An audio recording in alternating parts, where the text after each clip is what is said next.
not a ride sharing video, not a ride sharing video, as you can probably tell. How you guys doing once again? What up, folks? It is your boy Tim, the handsome liberal. A Chinese balloon, a surveillance product of the Chinese government, infiltrates the United States, is allowed a trajectory that covers the whole span of the sovereign country of the United States. However, President Biden does nothing. Does not take what essentially is a dirigible, which but essentially is very similar to a drone, just an air balloon of sorts, and he does nothing. So we're asking a question to start the program off.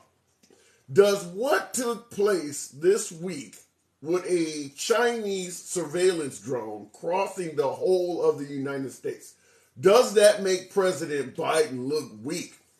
Should President Biden have acted sooner? Now, President Biden is suggesting that the Pentagon, for the most part, in regards to saving American lives or preventing American lives from being taken, suggested that it not be shot down over land.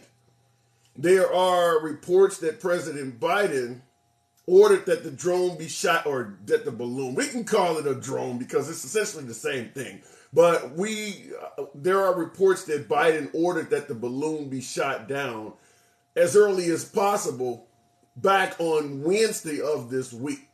Now, obviously, we know that this was not shot down until yesterday afternoon. So we have to ask the question, does it make President Biden look weak? Now, before we go to the box, let it be known that apparently, according to the Department of Defense, this happened twice under the Trump administration as well.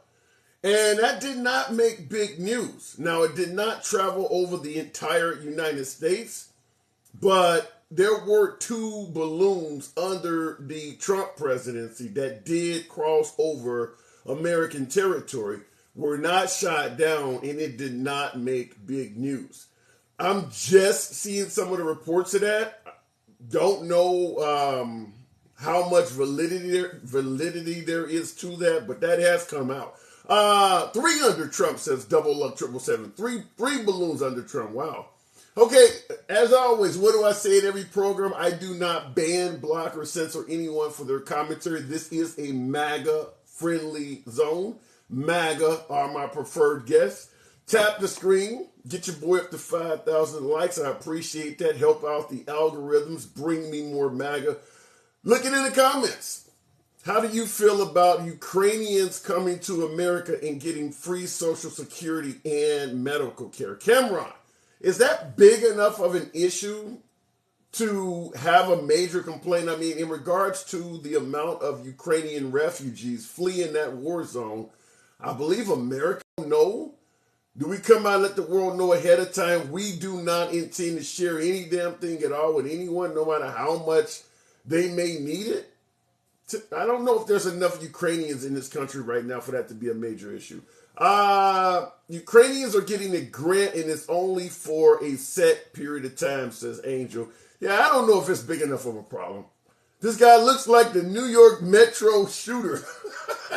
Elite Gino. Anyhow, let me not bloviate too long. We're going to go straight to the box. Big Ivy, welcome back to the program. Good afternoon, Big Ivy. Hey, how's it going? Hey, how you doing? So, in regards to this balloon flying over the United States, not being shot down until it has completed its trajectory, does this make Biden look weak? Yeah, it made our air defense look weak as Paul Pelosi's back door. So, what about the notion that shooting this down over America would put lives at risk? Do you think we should have shot it down anyway? Yeah, I think we knew about it before it got over Alaska. I was wondering why we didn't shoot it down then. And it was open over all of Minnesota. There's like thousands of acres that's unpopulated. Well, to some degree, the law is, I believe international law is American airspace only extends to 12 miles outside of the border. So on the West Coast, outside of Alaska, you only get 12 miles of ocean before it is now either over American airspace or over international airspace. So if the balloon is moving fast enough over international airspace, I mean, 50, 60 miles an hour, whatever, as long as it's over international airspace, you can't shoot it down, even if it's heading your way. 12 miles doesn't take very long for anything flying to cover. So maybe they didn't shoot it down because the time period that they had to shoot it down from international to being over American airspace was very short. Yeah, I still believe there's plenty of space in Montana to shoot it down. Yeah, Minnesota. But you're talking about now. But you're now talking about shooting it down over. You're saying it's empty, rural area, but there are people that live in those little towns. But you're saying shoot it down over some rural area, or bring it down some other way. You don't have to. There's smarter people than me and you, but can figure out how to bring it balloon down. Well, but what about the idea that they're suggesting that the Pentagon advised the president not to take it down? I mean, like you said, there are smarter people than you or I, which would probably be located in the Pentagon. If they're saying don't do it, do you override them?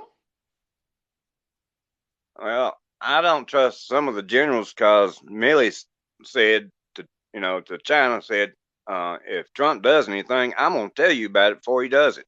Yeah, he did say that. So, but if Biden didn't trust the general, then get rid of the generals and put somebody in there. If you don't trust your advisors and you're in a position to get rid of your advisors and you keep them, then you're literally putting your own self in a bad predicament. Yeah, and I was wondering why the generals didn't tell Biden about the spy thing till Wednesday. It was in Alaska's airspace Saturday. Well, the reports are that Biden ordered it be taken down on Wednesday as soon as possible. But as far as them, whenever they knew it was in the air and heading our way, on it Wednesday. Huh? Biden said he was briefed on it Wednesday. Well, yeah, but when he came out and said he was briefed on it, that's not to say he didn't know about it sooner than that. I mean, you got to admit they're not telling us every damn thing. Right.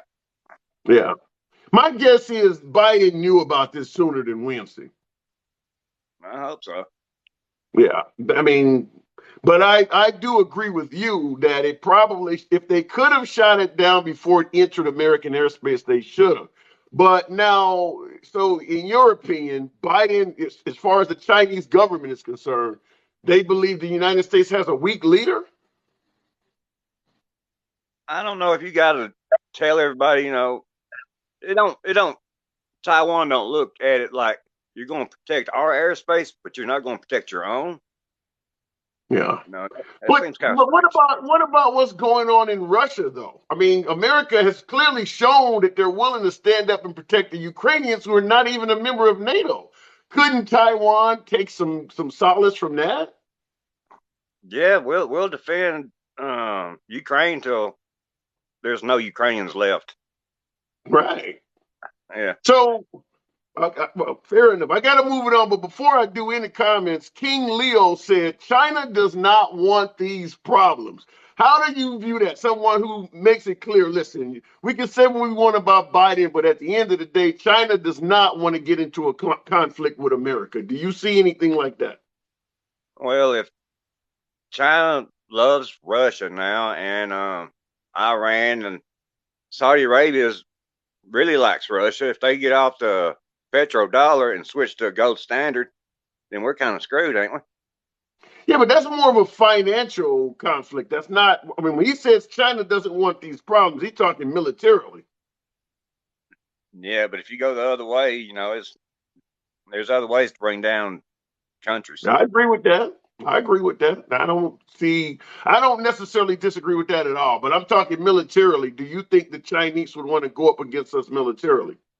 By themselves, probably not, but with other countries, yeah. Fair enough. All right, I got to move it on, Ivy. You know how we do. You're always welcome back. All right, have a good one. You too. All right, look here. This guy hates Biden. He only wants mafia back. Wait a minute. Are you suggesting that President Trump was part of the mafia, Jan? I don't know. I don't know if we'd say that, Jan. Canada should shoot it down before it came into our airspace. Big Rick, shit, does Canada even have the ordinance to do that? Does Canada have the equipment to go up to 60,000 feet? I mean, I assume they do have some. They do have some military aircraft and some air-to-air ordinances, but I don't know. Does Canada even have that? And chances are they know we love war. They're going to deflect that shit to us. By the way, there is another balloon, Chinese balloon, hovering over Latin America.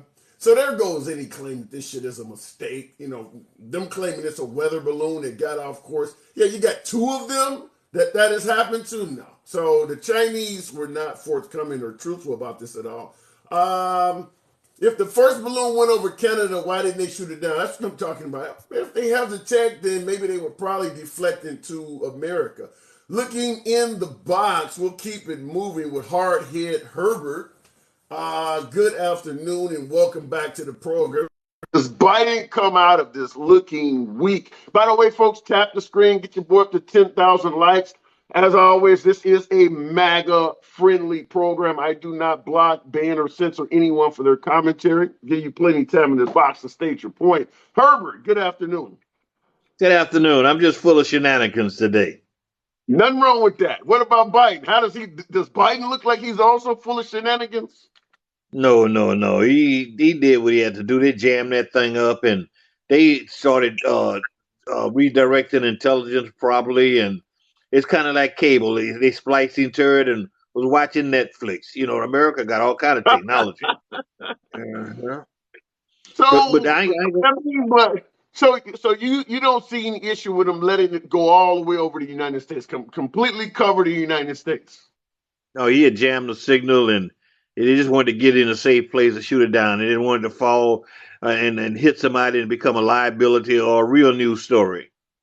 You know, but Let me say this, and I'm going to let you get back into the box. You know what that balloon was doing?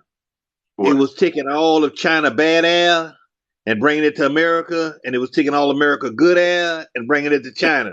You remember that? Well, it didn't make it. It didn't make it. If that was the goal, it did not make it.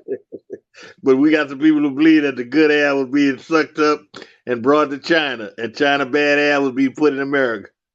Well, while I know you're being sarcastic, what about the notion that it could have been carrying bioweapons in it? You know, some powder or something of that nature that is a biological weapon.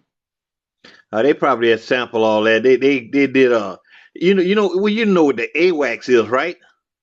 Yeah, you're talking about the plane with the big huge dome above it, heavy radar, powered. Yeah, but you can't always. I don't know if they have the capability to sample what's inside of a hot air balloon at 60,000 feet. I don't know if they could do that. But what about the idea that Biden may have waited until it was over the ocean because it could have been carrying some form of biological weapon? Could have been, but they had already with spy satellites and with the technology. I believe America got technology. They can go and look into your house. The satellite is so good they can see your license plate from way up in the sky where the satellite's at. I will say this. I'm like you. I want to believe that our government is always on and has the highest James Bond type technology.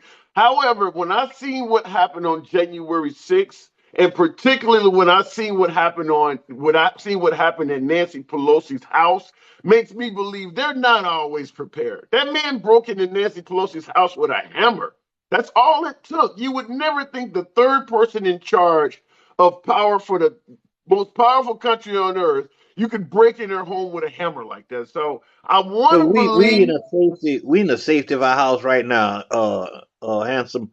You go home, you don't be thinking somebody gonna do that to you. You know, you prepared, but you're not really like say that's not your living, right? I can't agree with that. No, wait. You're gonna tell me somebody like Nancy Pelosi, who receives millions of death threats per month, would think that no one is gonna harm her?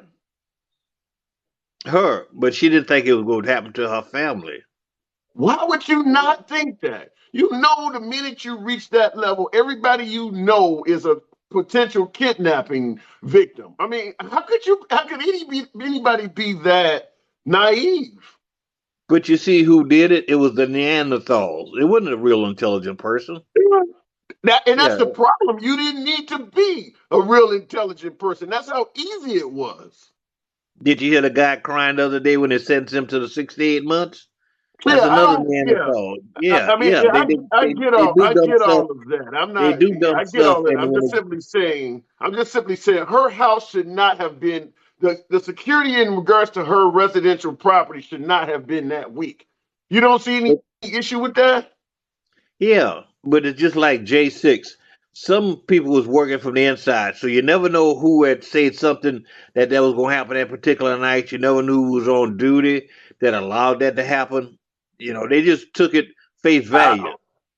Okay, I got to move it on, but we disagree on this. In my opinion, Nancy Pelosi should have at least 3 or 4 people stationed at her house all the time. Anybody that's in her position should have at least 3 or 4 armed people stationed at her home all the time, and she should have a direct line to more law enforcement. The fact that her husband had to dial 911 like a regular person, it just doesn't make any sense to me. But as you say, you never know. It could have been an inside job, but hard head. I got to move it on, man.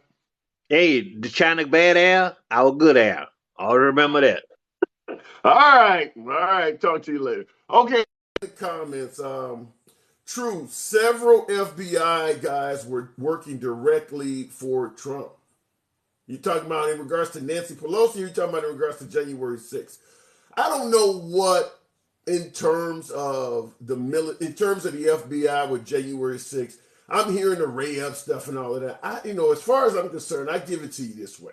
And I understand my beloved MAGA folks, always happy to talk to MAGA, but I believe a lot of my beloved MAGA believes that Ray Epps was inspiring folks to do what they did on January 6th, coercing them.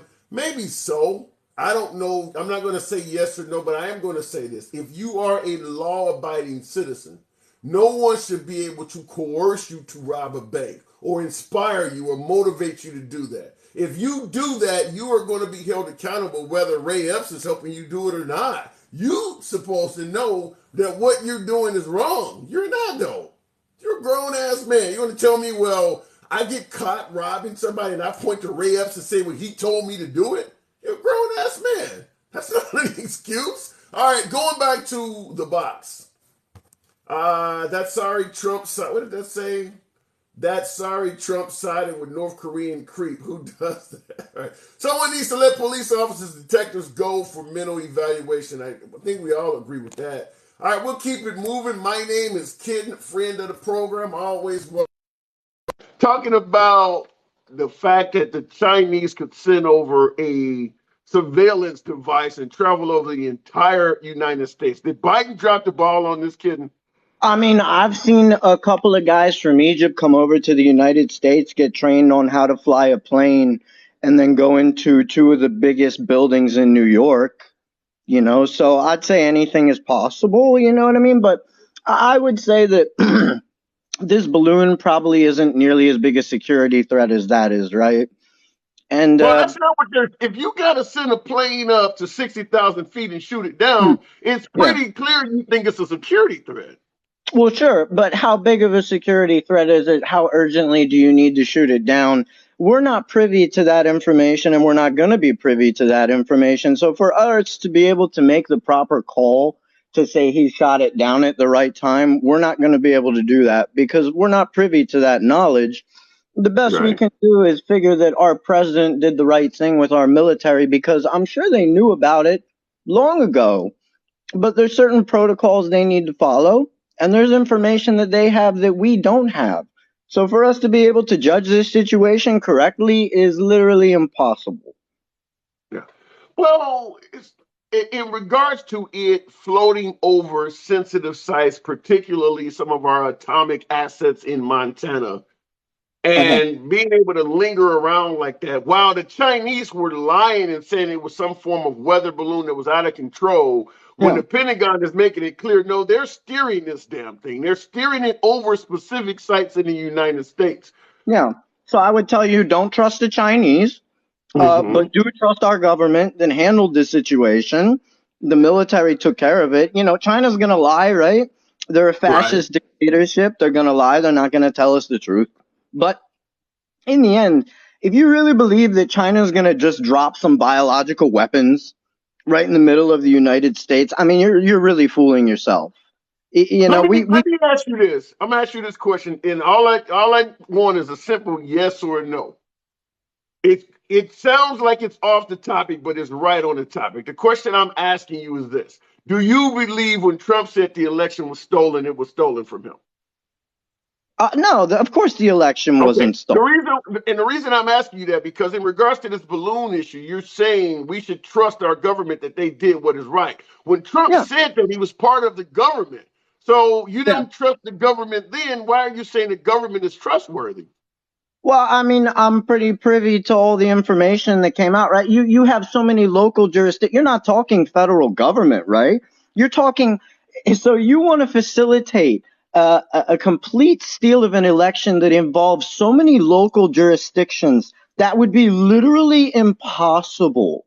You're not just talking one entity like the federal government at that point. You're talking so many districts and so many local state governments that are involved in a national election to be able to rig something like that or to even do something like that. You would have to be a damn supervillain to pull it off. I haven't heard that term at all, supervillain. Well, he's adamant that he won and it was taken from him. I just wanted to throw that out there. But so in other words, what Biden is saying in regards to you saying but trust the government, it's nowhere near as complex as what Trump is saying, because like you said, he'd have to have access to state governments, election offices, and a hell of a lot of other shit. You have people who are totally in Trump's favor that are telling you there's no fraud. I mean, it's completely different situations. There's no real comparison. It's much more complex than on a state level. There's so many jurisdictions, so many districts. But here, you're not going to be privy to all the information. There's only a couple entities involved, right? There's the Pentagon and the president, really, right? And those are the people that have all the information, and you're not going to get all that information. All right. I think that's a really good comeback to that question I asked. I can't dispute what you're saying, because you're correct that for what Trump is claiming, it would require a hell of a lot of lower level entities to be in on the take. And as of right now, what is it, February 2023? I said this to many of my folks on the channels. I don't believe that they've presented enough evidence to show what Trump is saying is valid. Now, was there election fraud? That's a totally different argument. If you could have election fraud and Trump could still lose. Election fraud does not equate to a Trump victory. And I don't think the victory part has been proven. Well, I do want to address something that someone said in the comments, though, because someone said, I said that China wouldn't drop biological weapons, and they said, well, what about COVID, right? First of all, if you're mad about COVID, you're going to be real mad at Antarctica when the rest of that ice keeps melting and we get some bubonic plague in our country. You're going to be real, real mad at Antarctica for doing that to us, okay? Are you suggesting there may be something hidden under that ice that needs to thaw out? Absolutely. Oh, man, you're going to be if you're mad at COVID, you are going to be absolutely shocked at the diseases that are going to come up. COVID's nothing. Oh my God, you guys are ridiculous. Do they have diseases and viruses that you can freeze for hundreds of years, and when they thaw out, they're active? Oh yeah, absolutely. See, there's articles online from legit scientific websites that talk all about this kind of thing. Okay, it's a very real problem. So if you're mad at the Chinese for which they don't know whether it came from a lab or not right now, okay? And they've never said whether it has, whether it hasn't. Okay, so but there are some diseases coming our way. So if you're mad about COVID, you're going to be real disappointed coming here soon. That's an interesting issue. So in other words, like say something that killed off the dinosaurs or some mammoth carcass thaws out, and all of a sudden that virus is now active and our bodies have no immunity. That's what you're trying to say, something like that, right? Oh yeah, absolutely. It's definitely going to happen. It's going to happen, guys. It's going to happen. Well, shit, then we need to find another planet to live on. All right, kitten. You gotta move it on. You're scaring the shit out of me, man, but appreciate you Later, man. coming through. Have All a good right, one. later. You too. All right, so we're asking, getting back on topic, is does this Chinese balloon essentially being able to complete its entire trajectory over the United States makes the President Joe Biden, look weak behind the fact that he did not take it down until essentially all of its intelligence data would have been collected. I mean, the thing has now, it's now off the coast of South Carolina or Myrtle Beach somewhere over there, and all of a sudden they take it down at that point where it's covered the entire country. So does this come across as making President look, weak or inactive for doing nothing for essentially what was about a week's time? I mean, this thing was over the United States for several days. So how does that make the president look? Real quick, tap the screen, show your boy some love, get your boy up to 10,000 likes. As always, I say in every broadcast, this is a MAGA friendly program. MAGA are my preferred guests. Nevertheless, liberals are welcome on the program too. This is what you like. This is the type of civilized dialogue from both sides of the aisle that you entertain, you enjoy hearing. Feel free to follow the program. Generally 11:30 a.m. on weekdays is when we're here. Anyhow, let me go back to the box. Appreciate you folks that are in the box holding on. It was D1, 2, 3, 4. good afternoon. Welcome back to the program. D, talking about President Biden. How does he look to you? He did the right thing. He waited till it got over a place where it was, shot down where it couldn't hurt anyone. But did he put American intelligence at risk by waiting to that point to do it? Did you listen to the news? I'm watching it all day long. I actually was watching it live when they took it down. But I'm asking you to go ahead. You didn't hear the fact that they blocked transmission and reversed the transmission to get information from the Chinese government? No, and that's a good question. No, I did not hear that, but I had one of these live streams a few days ago, and that is what I said in the live stream. I told somebody that because they were like, well, even if you shoot it down and take the equipment, it's already going to have transmitted it live to China. And I said that exactly. I talked about the AWACS that the guy mentioned earlier in the program. I said exactly that if this thing is transmitting, they're going to find a way to receive those signals and tell what it's doing, and you could easily override whatever frequency it's on so that data does not go where it is intended to go. So that's interesting you would say that because I said exactly that. That has been reported. Basically, pinpoint where the receiving is going to, where it's actually going to. But I find it funny that when things like this happen, so much truths come out. Come to find out that this happened 3 or 4 times under Trump. Yes, and nothing was ever said. That's interesting. Considering how much Trump hammered China, particularly with our trade imbalances and things like that, you would assume that he would have jumped at the opportunity to shoot down a Chinese aircraft invading our airspace. And that the idea that nothing came out makes me wonder, did it happen under Trump and they not tell him? Yes, it has been reported. 3 or 4 balloons, Chinese balloons, were over America during the Trump administration. Did he know? Did Trump know? He's the president of the United States. And he didn't. Well, wait a minute. When you say Trump is the president of the United States, he should have known. I agree with you. Remember what my caller said a couple callers back, how General Milley was talking to his Chinese counterpart and letting him know that if Trump ordered an attack, for them not to worry about it because they wouldn't follow it through. They were doing things behind Trump's back.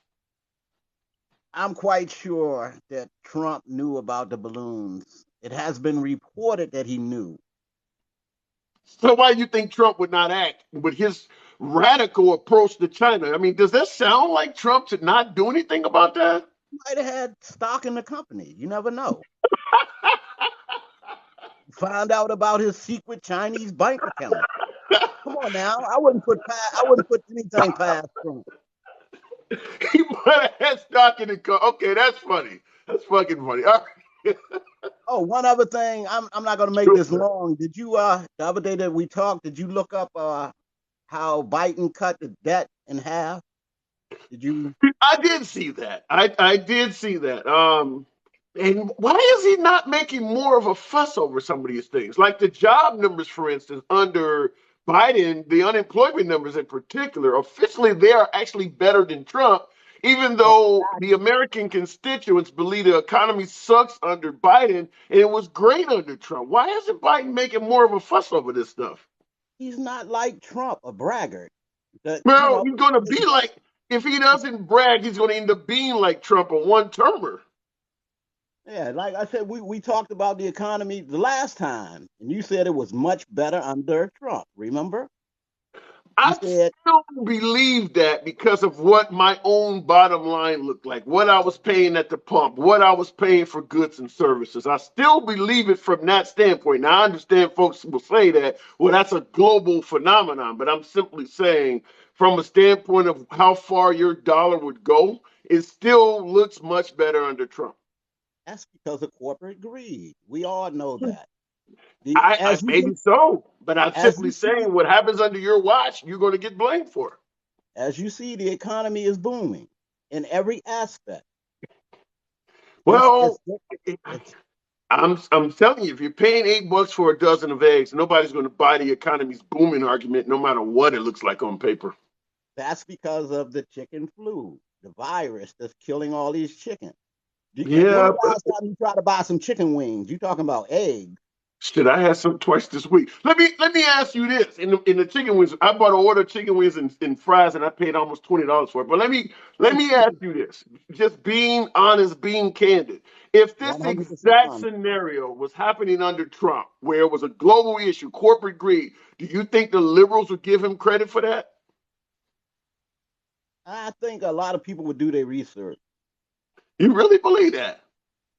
You talking about liberals? We're more educated. You really believe that if Trump was in office right now, we were paying $8 for a dozen of eggs and gas was where it is right now, as opposed to blaming Trump, we would be blaming the corporate greed and things like that, and actually giving Trump credit for the fact that the economy is good? You think the Democrats will really be doing that? Yes, 100%. We believe in logic.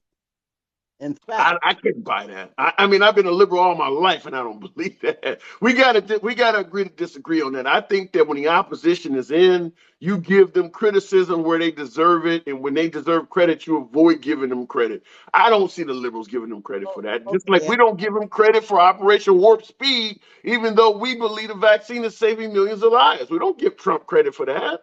Do you know who's dying 15 times more than let's say Democrat? It's people in Trump state 15 times. The guy who brought out the vaccine after he lost. Well, you can take a horse to the clinic, but you can't make them get vaccinated, or however that saying goes. So maybe so. I want you to hear something in regards to Biden. This is something that was on this week with George Stephanopoulos this morning. Let me know, what do you think of this? This is Chris Christie, former governor of New Jersey. Our economy, for God's sake. I mean, look, here's the problem. Politicians, when they run for office, you don't always win. Sometimes the other guy loses. Joe Biden's president because Donald Trump lost. Joe Biden didn't win, and Joe Biden's never taken possession of that fact. And so he continues to do what he did when he was running, which he thinks was great because I won. No, you didn't win. Trump lost. And you can't change who somebody is, John. In the end, Joe Biden is not an exciting candidate. He's old, he's boring, and the American people are not relating to him. And that's why those numbers are the way they are. That was the same in 2020, but he's running against someone who was so toxic that he won anyway. So do you see any validity in what he just said, that essentially Biden didn't win, Trump lost? Yes, I didn't vote. Joe Biden wasn't my first choice.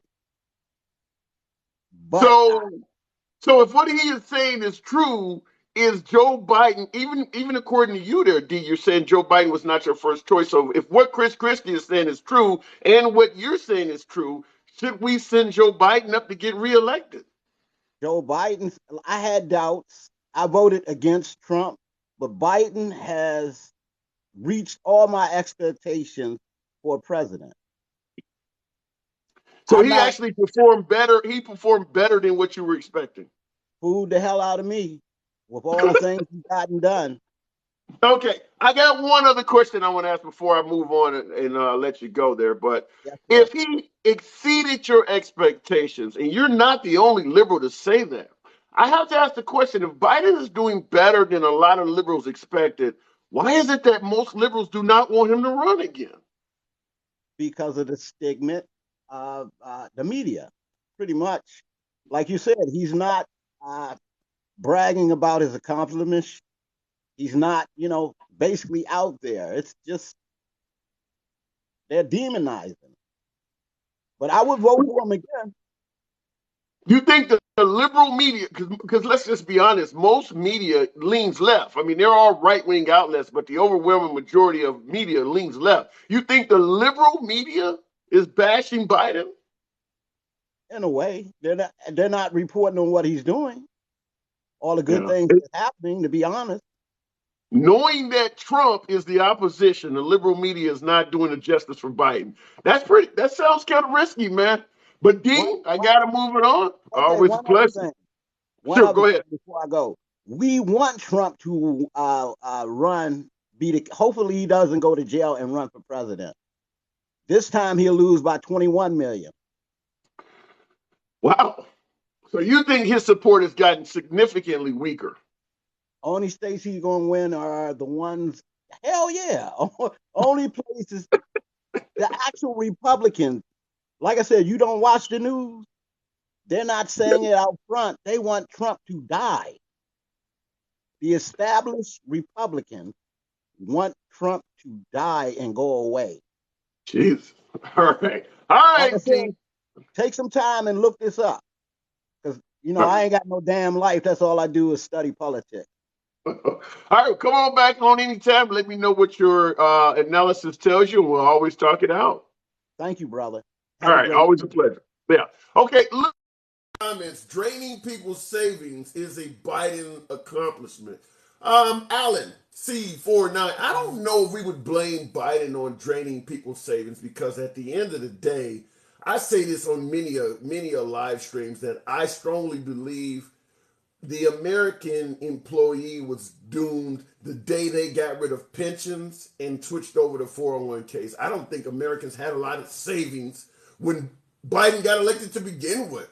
I don't look at the Trump economy, which I think was good, and suggest to you that most Americans had a ton of money in savings. I don't think they were doing that good under Trump either. They just had a job. I just don't see it. The amount of retirement savings that most Americans have under Biden versus Trump, it's went down because people's 401ks were taking a hit, but it's not like people were, doing very well towards retirement under Trump. That's a different whole different conversation. But yeah, I don't think all of that can be blamed on Biden. You're right. There are also people forget income tax was supposed to be temporary. Yeah. Our country has been sold out to China, says Marilyn Higgin. Trump talked about that. Obviously, Trump had no tolerance for China of any sorts, but I do agree. I mean, the minute we started moving all of our factories, all of our call centers and things like that to China, that cost a hell of a lot of folks on the lower end of the socioeconomic scale jobs and wages, and it made a few people at the top rich. All of a sudden, you could get your products made in a different country for pennies on the dollar, which made the folks who own the companies very wealthy. But the folks who used to make those products, who may have worked for a company like Zenith, RCA, Magnavox, if you remember some of those names, they all did poorly at the expense of the folks who, were in the ownership position. All right, looking in the comments, or better yet in the box, we'll keep it moving. Brandon, I think that says, I could not. But good afternoon, Brandon. We're talking about a balloon from an adversary being able to literally fly over the entire United States. Does that make the president look weak? Not really. All right, so here's my standpoint on the whole thing. So Sure. if they wanted to shoot it down, they could have shot it down while it was in Wyoming. There was no reason that they couldn't have shot it down because of the simple fact that that's all farmland, bunch of farmland. Who's going to get injured or who's going to get hurt? Now, I think that the reason why Biden took so long is because I think Biden is a big puppet, of course. He's listening to Puppet for who? everybody else. Puppet for who? Puppet for, I think that the real controller is Obama. And the reason why I say this is because Obama wanted to run a third term and he couldn't by the rules. You can't run as a third term president. You can only run 2 terms. But Wait a minute. Wouldn't you believe that every president that won a second term would have enjoyed a third term? You think that Trump would not like to get a couple more terms if he could? You think Reagan wouldn't have wanted a third term? The Clintons? How many folks that suggested that Obama was a puppet for the Clintons? I mean, they all want a third term, don't they? well, yeah, of course. I mean, anybody would want a third term, but that was set in place by our forefathers. Right. So that was the rules. So here's Okay. the other thing. I think that them letting it go as long as they did would give them the potential to find out and pinpoint exactly where the balloon came from. You get what I'm saying? Well, they So, knew that when it well, was they over knew it was coming Wyoming. They from were already China. telling us where it came from. Right. They told us it was coming from China, but did they tell you a specific pinpointed location of where it was coming from? No, but how are you going to learn where it came from while it's over the United States? Because if they have surveillance in China, just like we do, we probably have surveillance there. We could probably pinpoint, I mean, this is going to sound far fetched, but we could probably pinpoint uh, radio waves, signals. We're able to pick up on signals in the United States, just like anybody. Okay, So we could right. pick up on a signal that they sent from the balloon, what do you call it? What was attached to the balloon? The You're satellite. talking about the payload under it, the Right. electronic They were payload able under to. it. They probably have stuff that we don't even know about that could pinpoint that signal and where the exact location of where that balloon was lit up in the air. I don't think it works like that because you just like we have drones in the Middle East that are flying and actually getting involved in missiles in the Middle East, even though they're being controlled in Nevada. There will be no way to look at that drone and know where it came from. You could launch a drone in the middle of the Mediterranean off of an aircraft carrier while you're sitting in a shed in Nevada. So even if you are able to track that drone from the time it takes off from the aircraft carrier to the time it conducts its mission and lands back, you will never know where the person is that's controlling it because he's in Nevada. So I don't know if I would buy the argument you're saying that we would be able to trace where this thing came from like that. Then how are they able to pinpoint exactly where our nuclear warheads are? They I were think flying that's over been known. I Wyoming. think because a lot of that's already been known. I mean, I knew that we Yeah, but they had didn't know atomic specific. assets in Montana years ago. I think most people already know that. You can, Did they, it's certainly in an area like Montana, or you start talking about like Area 51 or something out in the middle of Nevada. If you go to a rural area and all of a sudden there is a military base there that nobody else is out here but the military, it's pretty safe to assume they got some shit going on when they got the signs up talking about you can be shot for crossing this fence. You know something very sensitive is in that area because nobody else is out here. Why would that be out here? So I think that I would say that they knew this stuff probably generations ago that we had atomic assets in those areas. oh, I'm sure they did. I'm sure they Yeah. did to a certain aspect, but I'm sure that over time we have added more and more and more to our Yeah. arsenal. I mean, you know what I mean? They're trying to get up to date. Yeah, I don't disagree with that. But knowing that they're trying to get up to date, should he have shot this down? Uh, I don't. That's kind of a double-edged sword. I mean, Trump said the other day if he would have known about it from the get-go, he would have shot it down. And there was no documented things saying that there was any balloons flying over the time that he was president. So I don't know where everybody's getting that from because it's undocumented. The Department of Defense is telling us. That's where we're getting it from. It's Right. coming from the Department of Defense themselves. They're saying it. Well, there's tons and tons and tons of lies out there. You never Yeah. know. Well, in regards to what you just suggested about there's no documentation of it. Well, hell, there's no documentation that he declassified the documents he had in his possession either. And you believe that, right? I don't know what I believe anymore. Government Okay. control.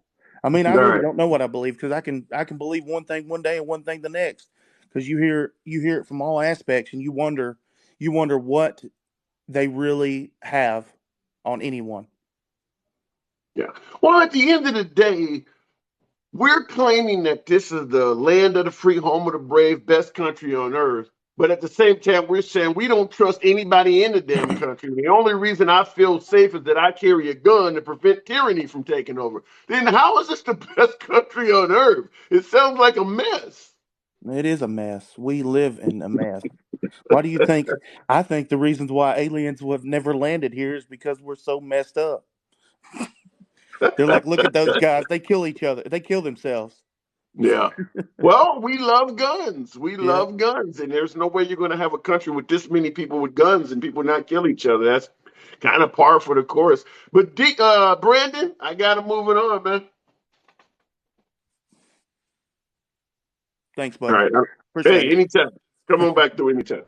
Looking in the comments, Stephen Bullock says, guy needs therapy. Come on, be nice to my guests. As always, I say on every broadcast, I do not block, ban, or censor anyone. This is a MAGA-friendly program.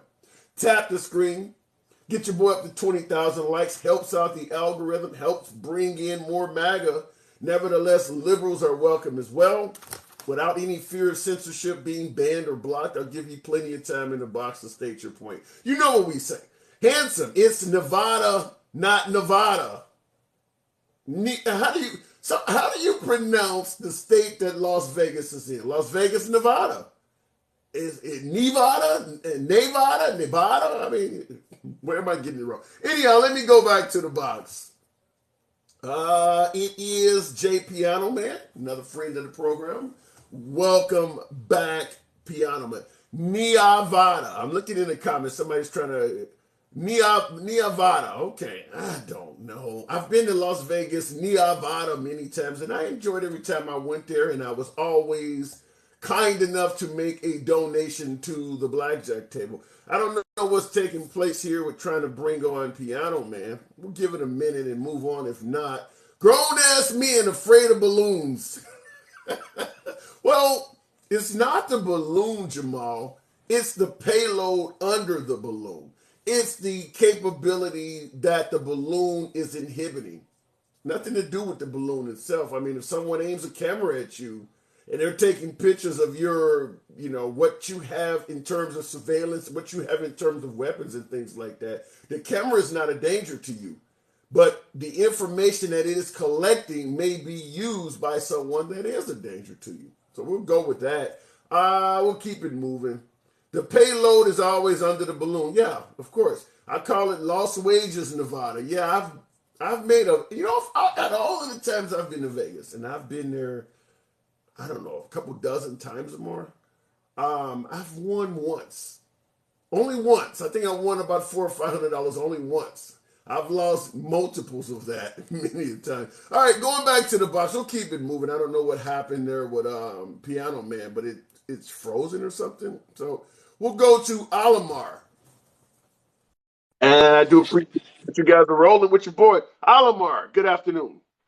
I'm doing good, doing good. Good to be on your show again. Absolutely a pleasure. So is Biden walking away looking weak from this this incursion of this balloon?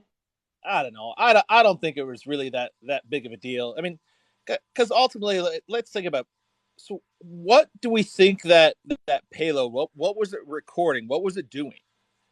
Well, it could be recording a host of things. First of all, if it's floating over America, it could be recording all of our RF transmissions, such as, police and fire. It could be recording phone calls like we used to do in Iraq. That's how we tracked down a lot of wanted terrorists, is that we would fly over and literally use our equipment to act as a cell site. So instead of your cell phone hooking up to a cell site, it would hook up to the balloon or hook up to whatever we had flying above, and they could actually capture your phone call. So you never know what it could. I mean, you can capture virtually any signal at 60,000 feet. I mean, so the amount of information from television stations, it's literally endless. That is definitely a good point for tracking that. I kind of slipped my mind about thinking about that, because I was more thinking about comparing it to like a satellite, and like, I mean, you could take a satellite and read what my license plate says, Right. So, right. So it's like, but that RF transmission. Every piece of surveillance that it could be capturing is not always necessarily visual. I mean, all of you, like for instance, if we're on the phone right now, even though we're using the phone, we're sending data back and forth. Our entire transmission could be captured by something like that. Yeah, no, that does make sense. Yeah. I mean, I do believe that I'm sure that they were blocking it, because they had those airplanes just like literally circling at those military planes the entire time. Right. So I'm sure that they were blocking whatever transmissions. But here's a question that I have. I mean, one, I kind of understand why they didn't bring it down over the United States. I mean, even when they were over Montana and stuff like that, where there's a whole lot of nothing, it's at 60,000 feet. Let's just say it comes down and doesn't hit a whole lot of nothing and hits the one building that's there, or goes into a whole herd of cows or something like that that's out there, livestock, like that's just, and ultimately, if they know they're able to block all the transmissions and all of that kind of stuff, they can wait for it to get over the water and do it. But one of the questions I have is, why did they use a missile, and why didn't they just put a couple rounds in it and let it kind of slowly come down so they could have captured it all intact? I saw that on one of the news channels, news wires, and the response was they have done this before in the past, and there are cases where they fired rounds into the balloon and it continued to fly. And because we wanted to shoot this down before it hit international airspace, now you only get 12 miles from the U.S. shoreline to 12 miles out in the body of water. Anything past 12 miles is international airspace. So they wanted to shoot it down while it was still over water, but in American airspace. And using rounds like you're talking about would not guarantee that it would not continue on. Yeah, that makes sense. That does make sense too.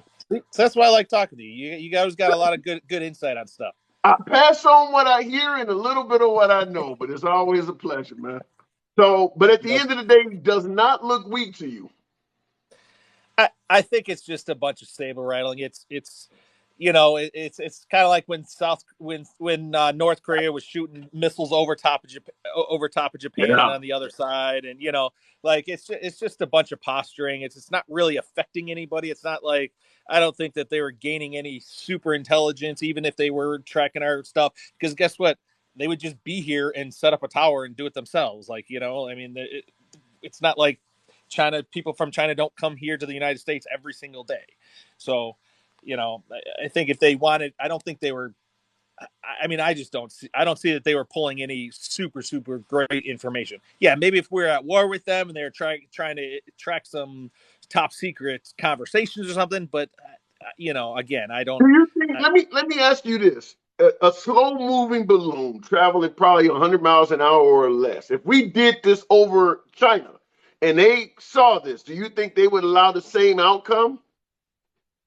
I think they would have been pissed for sure. I think so too. I think you're right. I think they would have shot it down though. I don't think they would have gave a damn what's under that balloon, what's down below. I think they would have shot it down. Yeah, I think you're definitely right there. Yeah. So I will say the one thing is I don't know that I'm buying this whole now this new narrative that the balloon happened 3 times during Trump's whole thing. I just feel like that's kind of like made up rhetoric. It's even though it's coming from the Department of Defense, we know there is no love for Trump among federal agencies. So I would like to see, and I tried to look this up before coming on here. So I want to see some old articles that are dated for that time period where they talked about it, and I don't see any. So I'm a little cautious on it as well because the way Trump was gung ho on China, I can't see anybody convincing Trump not to get that thing taken down. But the big question I have, though, also is why did Canada not do anything? Or why did Canada not? I mean, there was reports that Canada didn't even tell us it was happening. Yeah. Well, we didn't know as the populace, but my guess is the government. I mean, I would assume because China's a weak link into the United States. Anybody who violates China, anybody who violates Canada, rather, Canada is a weak link into America. Anybody that violates Canadian airspace, we're probably going to know about it because we would assume they're probably coming here. Nobody really wants to attack Canada. They're going to just be using that to get here. I got to run. I'm at work right now. A customer just walked in. I'll talk to you later. Okay. All right. Come on back to Winnie Tap. All right. Moving on with the pro. They sent that balloon to spy on certain things like Area 51, no air fly zone. Yeah, well, it didn't fly over Nevada. It didn't fly over the Area 51 portion of the United States, but that's not to say it couldn't happen again. But knowing what was on that, I'm not going to go so far being a liberal as to say Biden looks weak. So, and here's, I guess, the reason I would strongly suggest Biden doesn't look weak because I'll top any Chinese claim with Zelensky. What we are doing for Zelensky in the Ukraine with Putin threatening the United States the whole time, that right there means, to me, shows that Biden is not weak. What he's doing with Russia is amazing. However, I do believe he should have shot it down. There is risk to American lives below. Maybe not shoot it down over Billings, over St. Louis or Joplin, Missouri somewhere, but over rural Wyoming. I've been in all of the 48 states. Being candid, I've been in all of the lower 48 states as an over-the-road driver. I've traveled on my own dime. There ain't shit in Wyoming for like long distance periods. I mean, I've driven from, say, Denver, Colorado, up to Cheyenne. Between Denver and Cheyenne, there is nothing there. Nothing but increasing elevation. So, and that's between two major cities on a major highway. Outside of that, there's really nothing out there. Same thing with western Kansas, western Nebraska, the Dakotas. Once you get past Rapid City, South Dakota, heading east, there's nothing out there.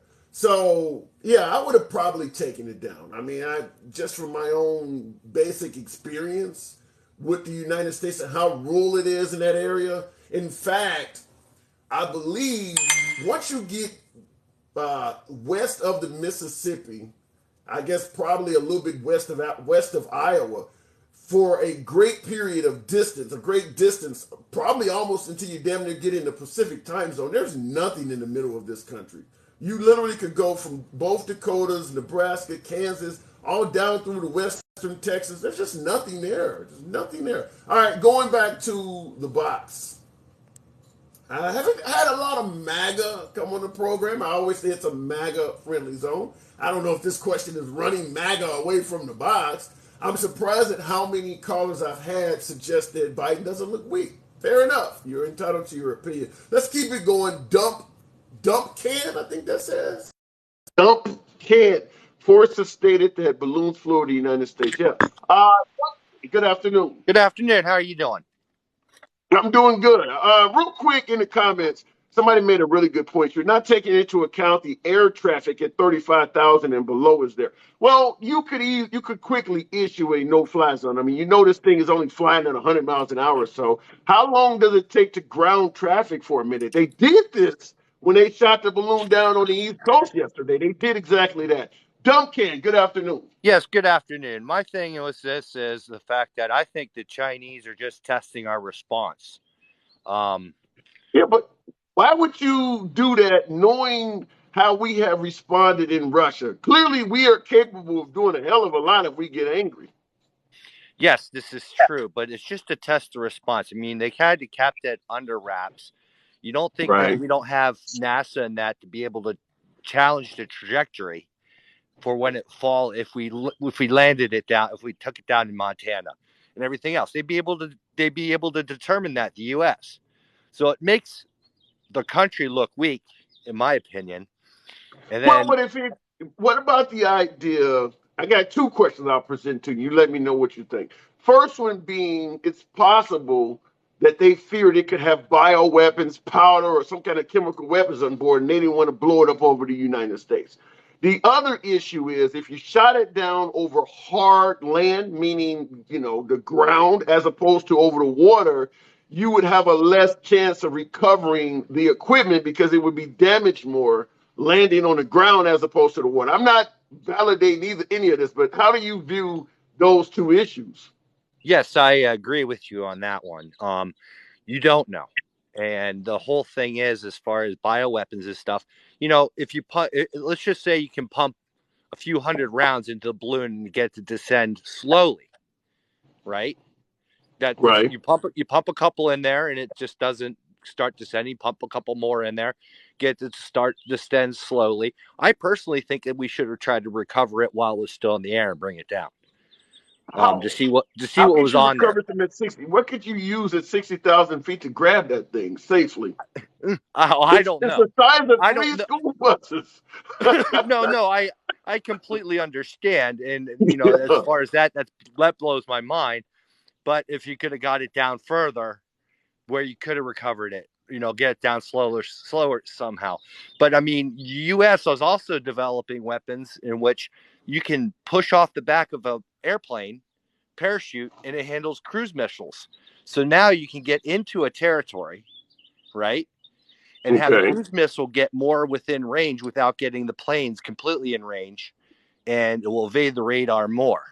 So who's to say the Chinese don't have something like that?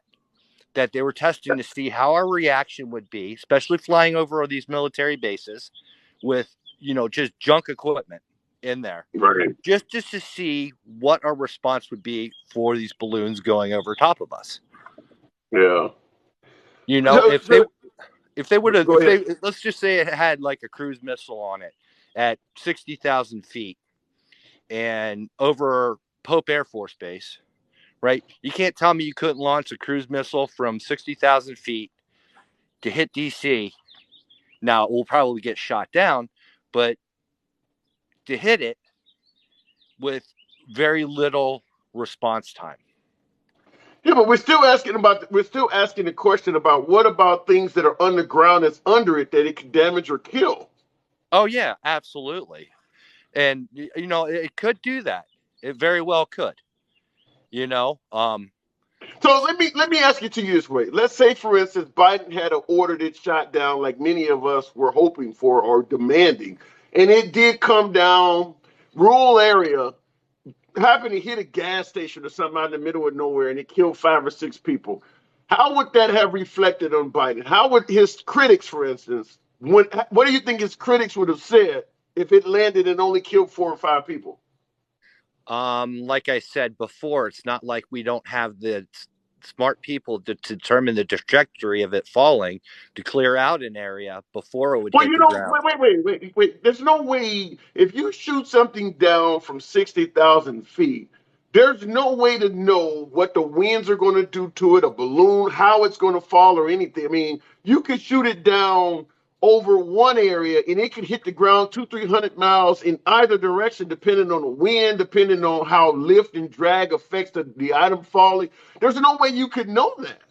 Well, this is true, but you look at all the space program stuff, and we can determine putting the SpaceX or other stuff up into low atmosphere, Yeah, but that's and all still, power. Wait a minute, though. When it's we put stuff in the atmosphere, it's done with math, it's done with powered engines. We're in control of the item. This is something that's in a free fall. You have no control. You don't know what the wind is at those different altitudes. There may be a patch of turbulence here or there that blows it. You don't even know what it's made out of. to even make an estimate to guarantee it's going to. You don't know how much it weighs. You don't know how much the payload weighs. There's no way you could totally predict where that's going to land because you haven't had your hands on the asset itself.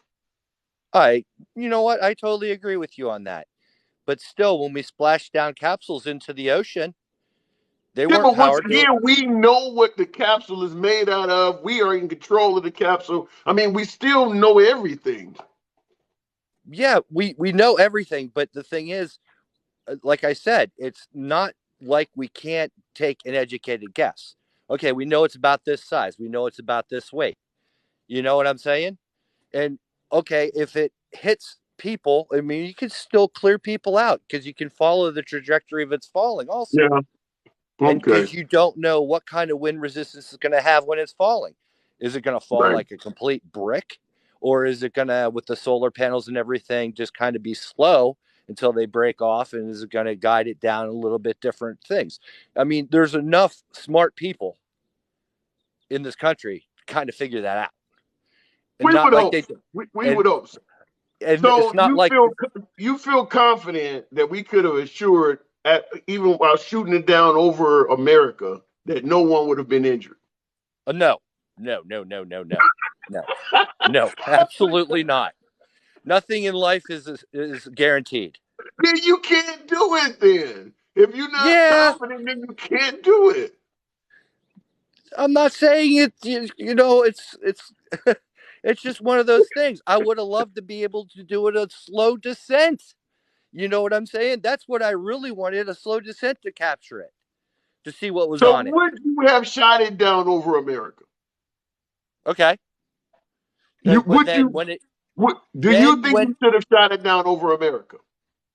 If we would have shot it down over America, the way we did it over the ocean, when the package hits the ground, it would have completely disintegrated. Not like it didn't disintegrate when it hit water, because it's like hitting concrete at that velocity. However, there would have been more of a chance of having people hurt. All right. So you do think that Biden did the right thing there?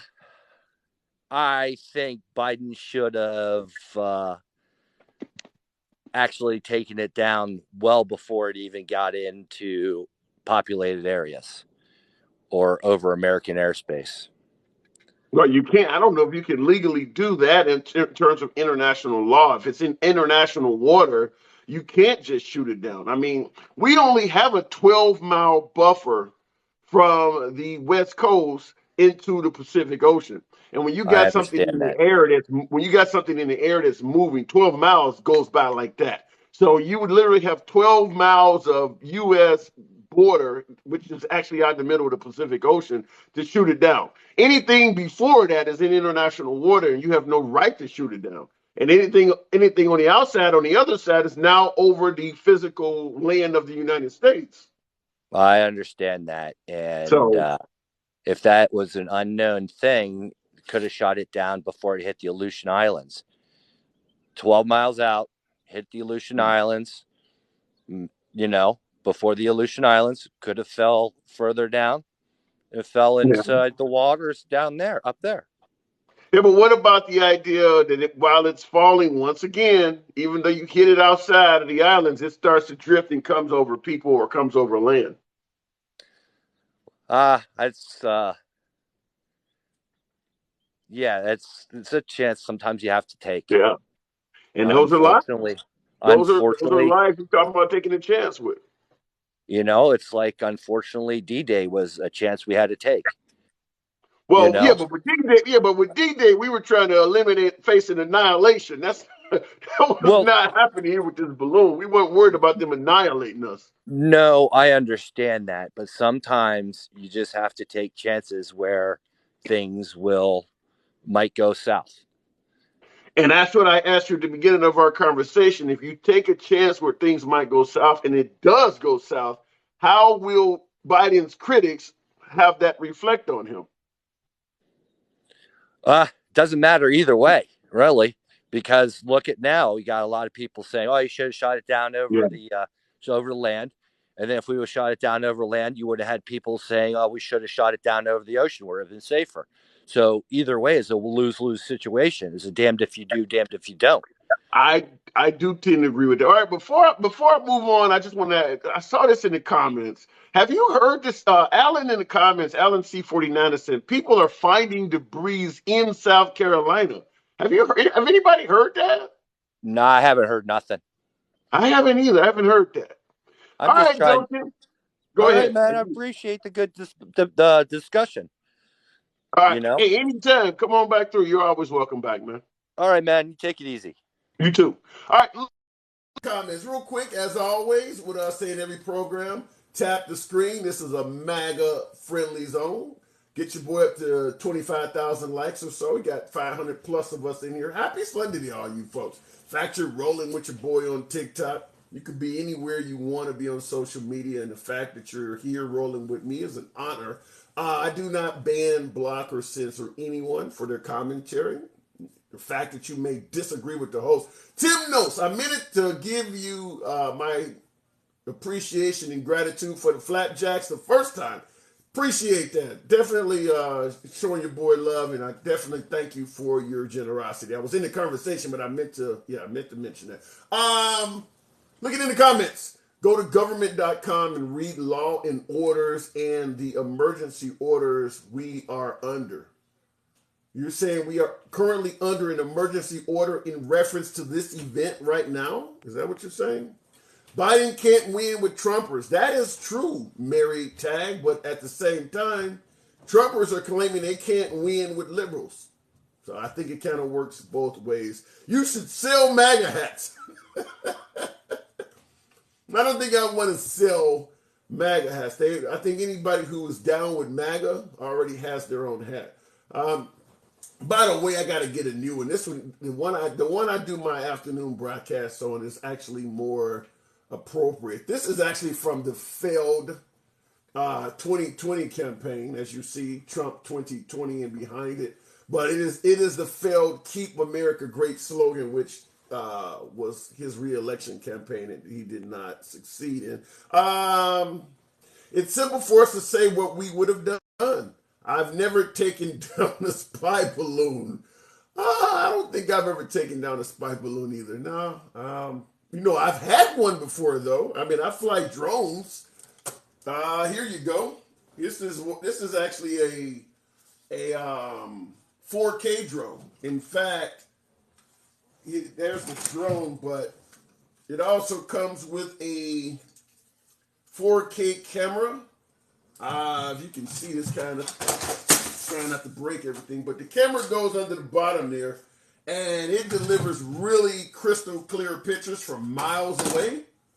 And I'm actually able to control that, as you see, with a device that has I'm just dropping all kinds of shit over it, a device with a built-in camera on the bottom. So I've been in control of spy devices, but I've never had to shoot one down. Okay, looking in the comments. Appreciate that, Dave. Thank you. Is that a unique drone? It's the same thing. This is the ST10 Plus, but Unique is the same maker. I think Unique is out of Canada, so it's the same product. But yeah, I can control it from mouse. I'd like to get a DJI next. But yeah, the drone technology is awesome. The reason why I still fly that one is because the government is caught up with drone technology and now prevented drones from flying in sensitive areas. This drone here goes back before that was being done. I can fly that any damn where. I can hover that drone over the White House until they shoot it down.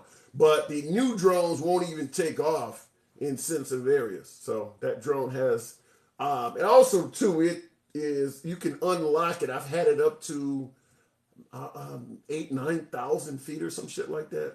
Legally, that's way beyond where you're supposed to be. All right, going into the box. Joe and Ross, 1907. And that's a secondary hobby. Sometimes I have to chat about that in the life. I fly all sorts of remote control jets, aircraft, drones, and helicopters. I'm pretty good with helis and all that. Looking in the box, I tried to bring in Joan. Good afternoon, Joan. What's going on, brother? Not much at all. Talking about your boy, talking about the president, commander in chief. How is this making the man look? Making the man look kind of bad to most of our American brothers and sisters out there. I tell you that. So But what should he have done? well, hey, my thing is this here. I know the man probably couldn't shoot it down in a populated area and stuff like that. But like you said Montana. When they went over Montana, Right. that was a perfect opportunity for that to be shot down. Cause ain't nothing out there. Let me ask this question. This is conspiratorial. This is wild. I'm not purporting to say has anything to do with reality. But what about flying something over the United States that has transmitters in it of some type, maybe a beacon in it or some type, under the guise that once they shoot this down, this little device will land somewhere and help us, make detections in the future. Maybe a listening device, maybe a beacon or something that can be used from something else in the future that will only be valuable once they shoot this thing down. Very similar to chemical weapons, where it's something you actually want on the ground, but it's not going to get there until they shoot the balloon down. Well, yeah, I can see that. I'm not naive if that balloon might had something attached to it, whatever the payload it had. However, I understand that we already have the technology and we done things in our past over many different countries and spied over different countries. However, my thing is this here is the perception of how the Americans is looking at it. Because if you remember in 2019, I think it was August 16, 2019, when the Russian spy plane had came over America then. Man, it had all type of Americans kind of petrified for a second. Yeah. But and they posted the news media, and I know that they didn't shoot that plane down because I forgot what they said then within the Trump administration what happened. But when do you believe that the DOJ is saying that 2 or 3 balloons entered American airspace under Trump as well? Do you believe that happened? Hey, I'm gonna tell you like this, but that's sketchy as most because they don't have really documentation within the news media documented saying that really happened. However, I know within Forbes or within Business News, they talked about it. They said that this happened, and I saw that article. Yeah, that's why I feel a lot of people giving the information from. However, with the with the security administration, what they was talking about that did happen. But I always got to remember because I'm in an environment that you can scrub the news media of any information that ever happened. So if we don't see it, if it happened, I don't know because it wasn't talked about then. It wasn't popular. So a lot of Americans in the comments, Tina Maria said her son is military air traffic control, and this has been happening for years. But now, go ahead. I can see that. I can know that it's actually true because I come from a military background myself, and we know more things that we never share with Americans because a lot of things that we know we keep it cuffed because we need this information to keep all Americans safe. Because we use this for our own best interest. So this information don't get out. It's just like for instance, like we own this media right now. We don't know who's listening in to us right now when we're talking about this. Yeah, it could be a balloon up there now capturing all of our shit. But let me ask it to you this way. Based on Trump's continual rhetoric towards China, could you ever imagine him knowing there's a Chinese balloon up there and not shooting it down? Well, we have to understand his self-interest with it. If his daughter having patterns and stuff in China and trying to make money, you're the second person to say that. I posed that same question to somebody 2 or 3 callers back, and they said something very similar. we don't know the interest within that.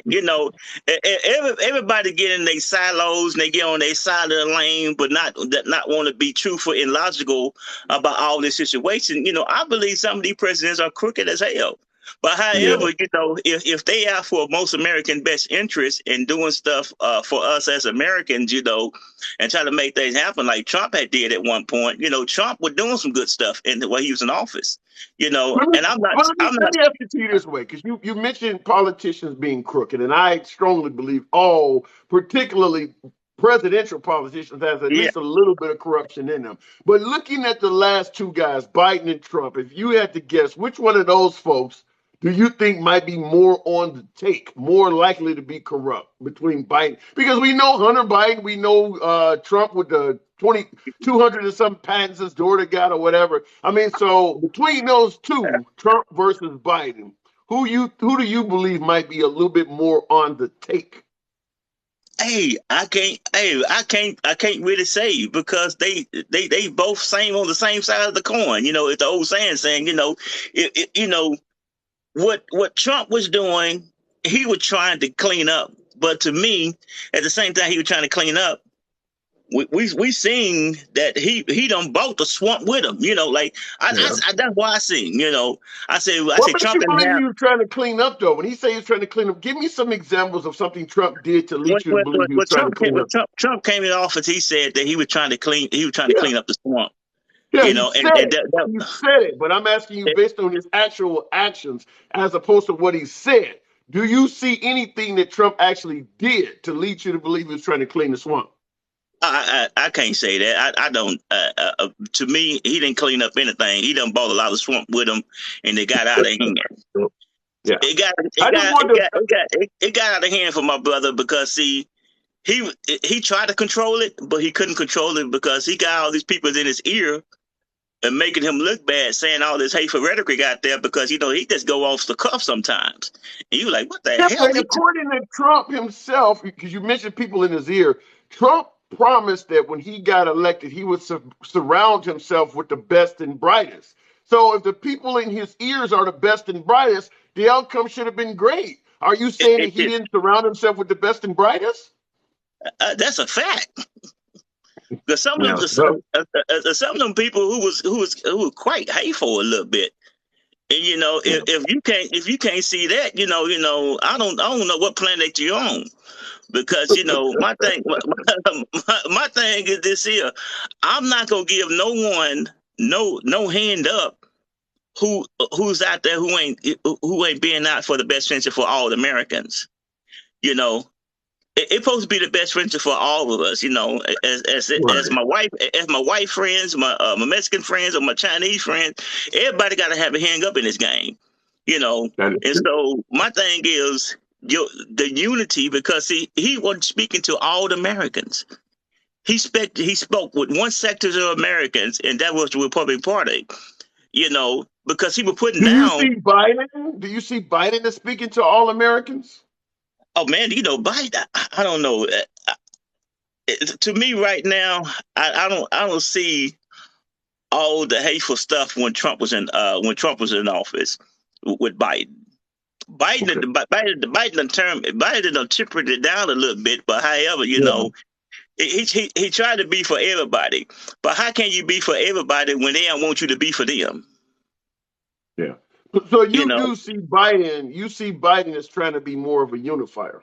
Yeah, he tried to unify everyone, and that's what I see, because I don't know, because see Trump. I wish he would talk to the Democrats as a unifier, because it's like me. I'm a conservative. I'm gonna be honest with you. I'm a conservative independent.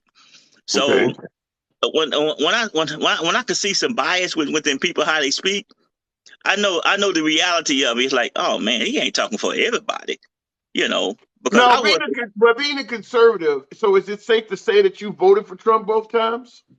No, I voted for him one time, and you voted for him in 2016 against Hillary. Yes. Okay, but not in 2020. No. Once I seen how everything was rolling with him and the people he had backing him, I said, nah, bruh. I can't vote for you again because it don't seem like you're a unifier to me. You know, it seems like you more rhetoric than anything. I love your policies. I love Who his are policy. the I ain't gonna lie people? about that. Okay, so you love his politics. You said the people he had backing him. Elaborate. Who did he have backing him that turns you off as a conservative voter from voting for him to be reelected? Well, to be quite frank with you, when I was seeing a lot of some of this far right wing people endorsing him, and he was saying some far right wing talking points, that kind of turned me off. You know, even the Ku Klux Klan endorsed Trump, and so I know the Ku Klux Klan was created by the Democratic Party, but who is the one that continues to support the Republican Party now? We need to get these people out of our party and start back being more constitutional conservatives and compassionate So conservatives for all people. let me ask you this question. If the Ku Klux Klan was created by the Democratic Party, and I do believe that is true, why are they now, as you put it, rolling with the Republican Party? Why didn't they stay with the Democratic Party? If I knew that, brother, that'd be $1 million in both our pockets right now. However, I understand, understand that they supporting the Republicans at this current moment in time. I'm gonna say like this here: most of us who are Republicans blind to the fact that the Ku Klux Klan is no longer Democrats. They more Republicans right now than anything. Yeah, but that's the question I'm asking though. What about because they, as we both know, they started out Democrats. So why would they be rolling with Republic? What drew them to the Republican Party? I get what you're coming from. I peep the game. You talking about the party switch? Did that actually happen? Because I hear a lot of folks say that did not happen. Well, they got to go back in history on that. My history knowledge is not up to par right now, and I can't eloquently speak about it because I really don't know how the party has switched it. However, for them to go to the more to the far right and then go back to more compassionate conservatism, but I don't know because So you're not quite for certain if the switch actually happened or not. no, I'm not really for sure. I just know certain facts to be true that the Ku Klux Klan and most of the far right movement is supporting Republicans at this current moment in time. Okay, And I want you to hear something, and I want to run this by you, and I want to discuss this with you real quick. Listen to this. Hang on a second, my volume. This is a Martin Luther King statement. I want you to hear this. I thought it would be pretty interesting considering what we're talking about. Where Reverend Martin Luther King was once a pastor. King appeared on Face the Nation in May of 1964 when he was working along with President Johnson to get the Civil Rights Act passed. Dr. King, in light of recent statements of Senator Barry Goldwater and, in some cases, Richard Nixon, do you think there is a real danger of the Republican Party becoming the white man's party in this country? I think this is a real danger, and I've talked with some Negro Republicans who are very concerned about this. I see trends and developments which will reveal that unless the liberals of the Republican Party take play a much more decisive role in leadership positions, this will become a white man's party. And I think this would be tragic for the Republican Party as well as tragic for the nation. What do you think about that? Well, in that time of the day, you can't fight against what the man talking about back in the 60s. Yeah. Because something did happen. During that time, the Republicans were, because I believe Martin Luther King himself was a Republican. So in that video, he is basically warning the newscaster that this party is on the fringe of becoming something that we normally do not associate with. So I guess when we ponder whether there was a party switch or not, we have to refer to that video because that's what he's warning us about. Yeah, that's true. That's Yeah. true. All right. But fair enough. I can't argue against that. But at the same time, I can just say that we need to clean up. We need to clean up our party. Yeah. We need to clean up these people with all these conspiracy theories type stuff and get back to the people's business. Yeah, but the crazy thing is, here you are, I don't know how many years later, 60 years or so later, saying exactly what he was saying in that video. We need to clean up our party and get rid of the wrong people. That's scary. That 60 years later, you realize we have the same problem that the late Martin Luther King was talking about in that video. That's true. And that's true. I don't know how old you is, but I'm a product of the 70s. So that was a little bit. So am I. Yeah. So that was a little bit before our time. However, it's still documented that something did happen. I think his voice in his video there is probably as strong of a documentation as you can ever get. Yeah, that's true. That's true. Let facts be facts, and that's what happened within his time.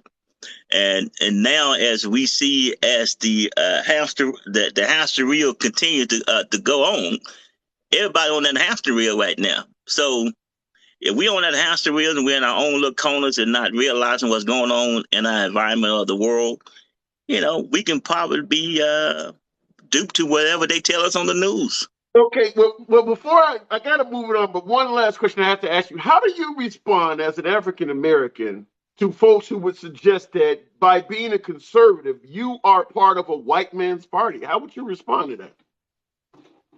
I respond to it like this here.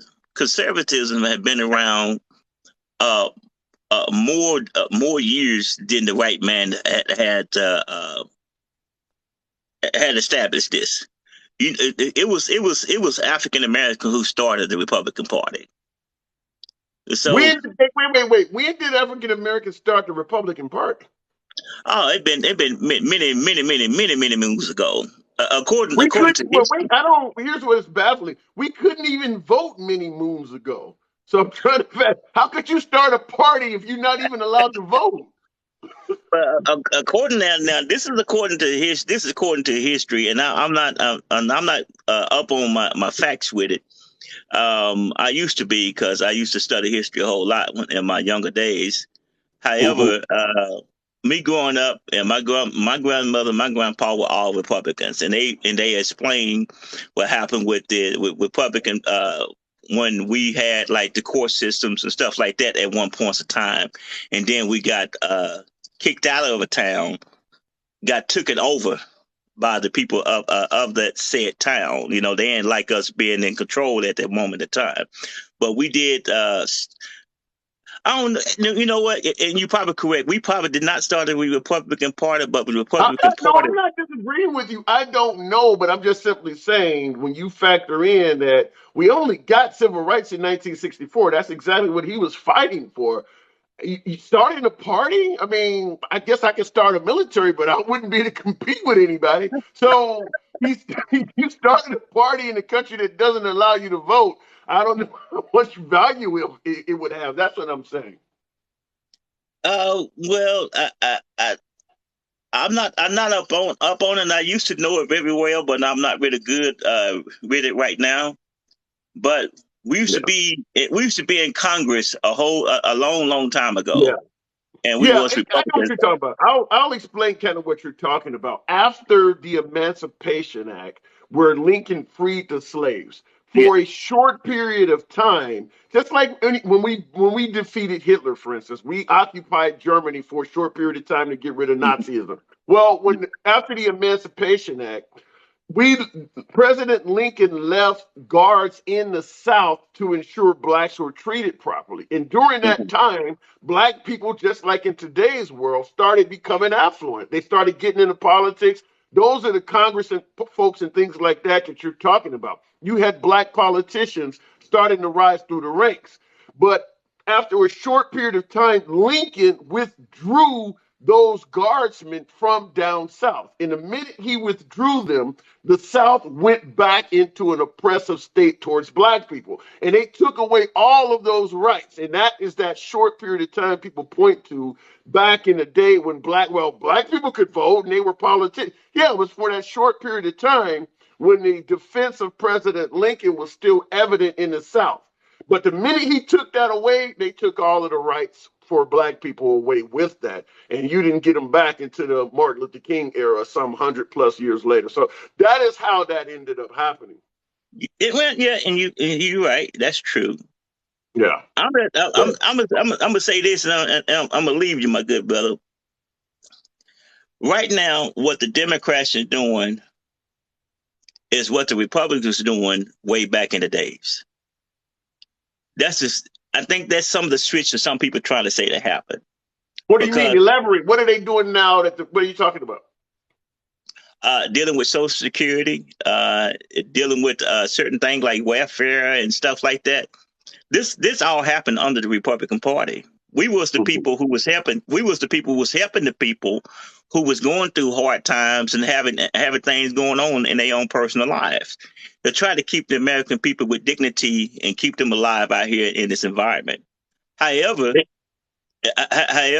once I don't know what happened, but however, we start to demonize those social programs that was out there in existence with Republicans at first.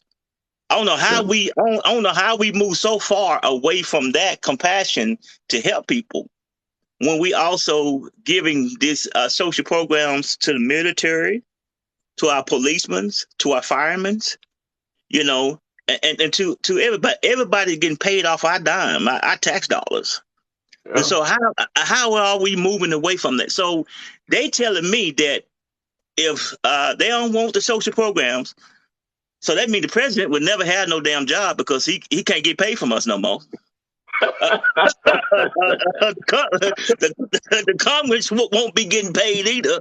The Senate won't be getting paid because we don't want to pay their salary and we want to pay for their health care.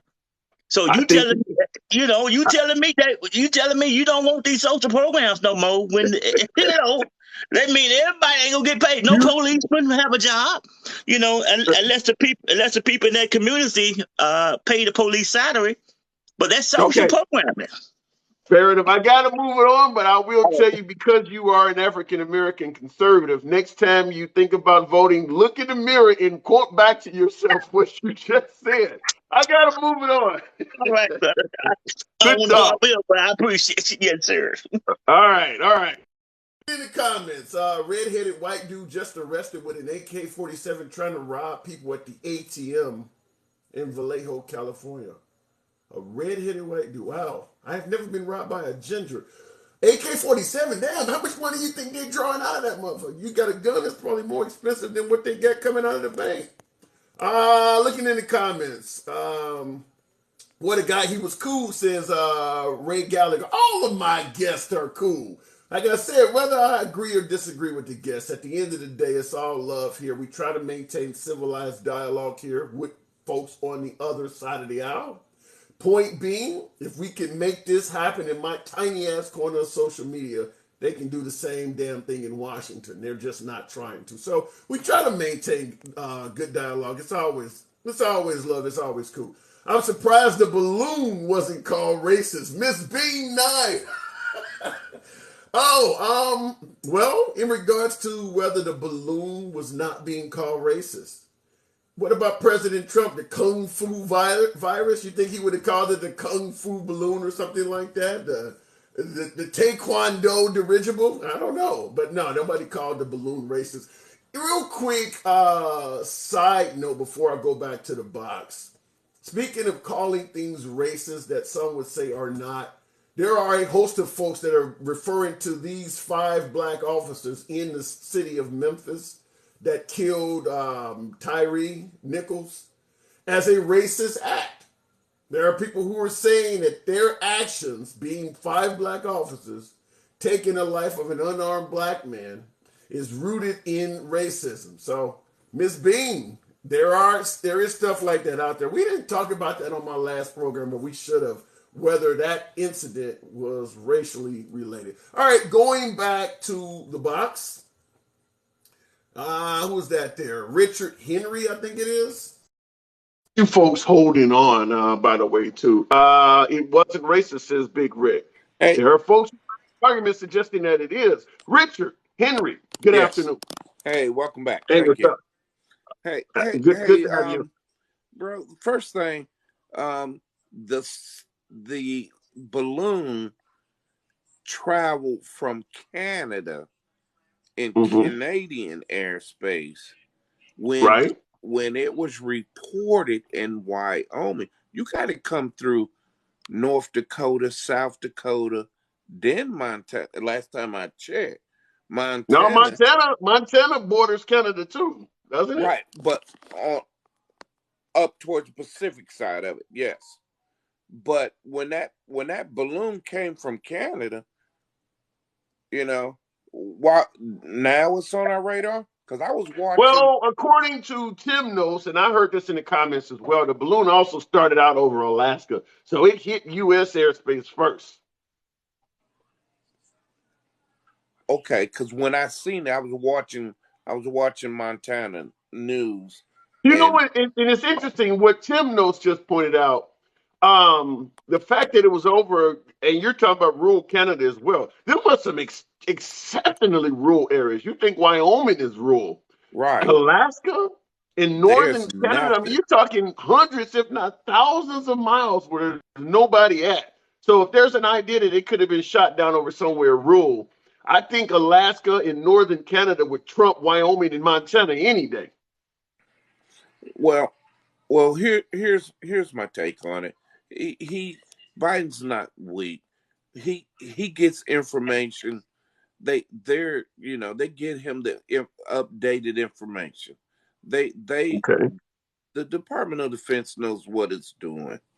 I mean, he is still what people don't understand, a figurehead.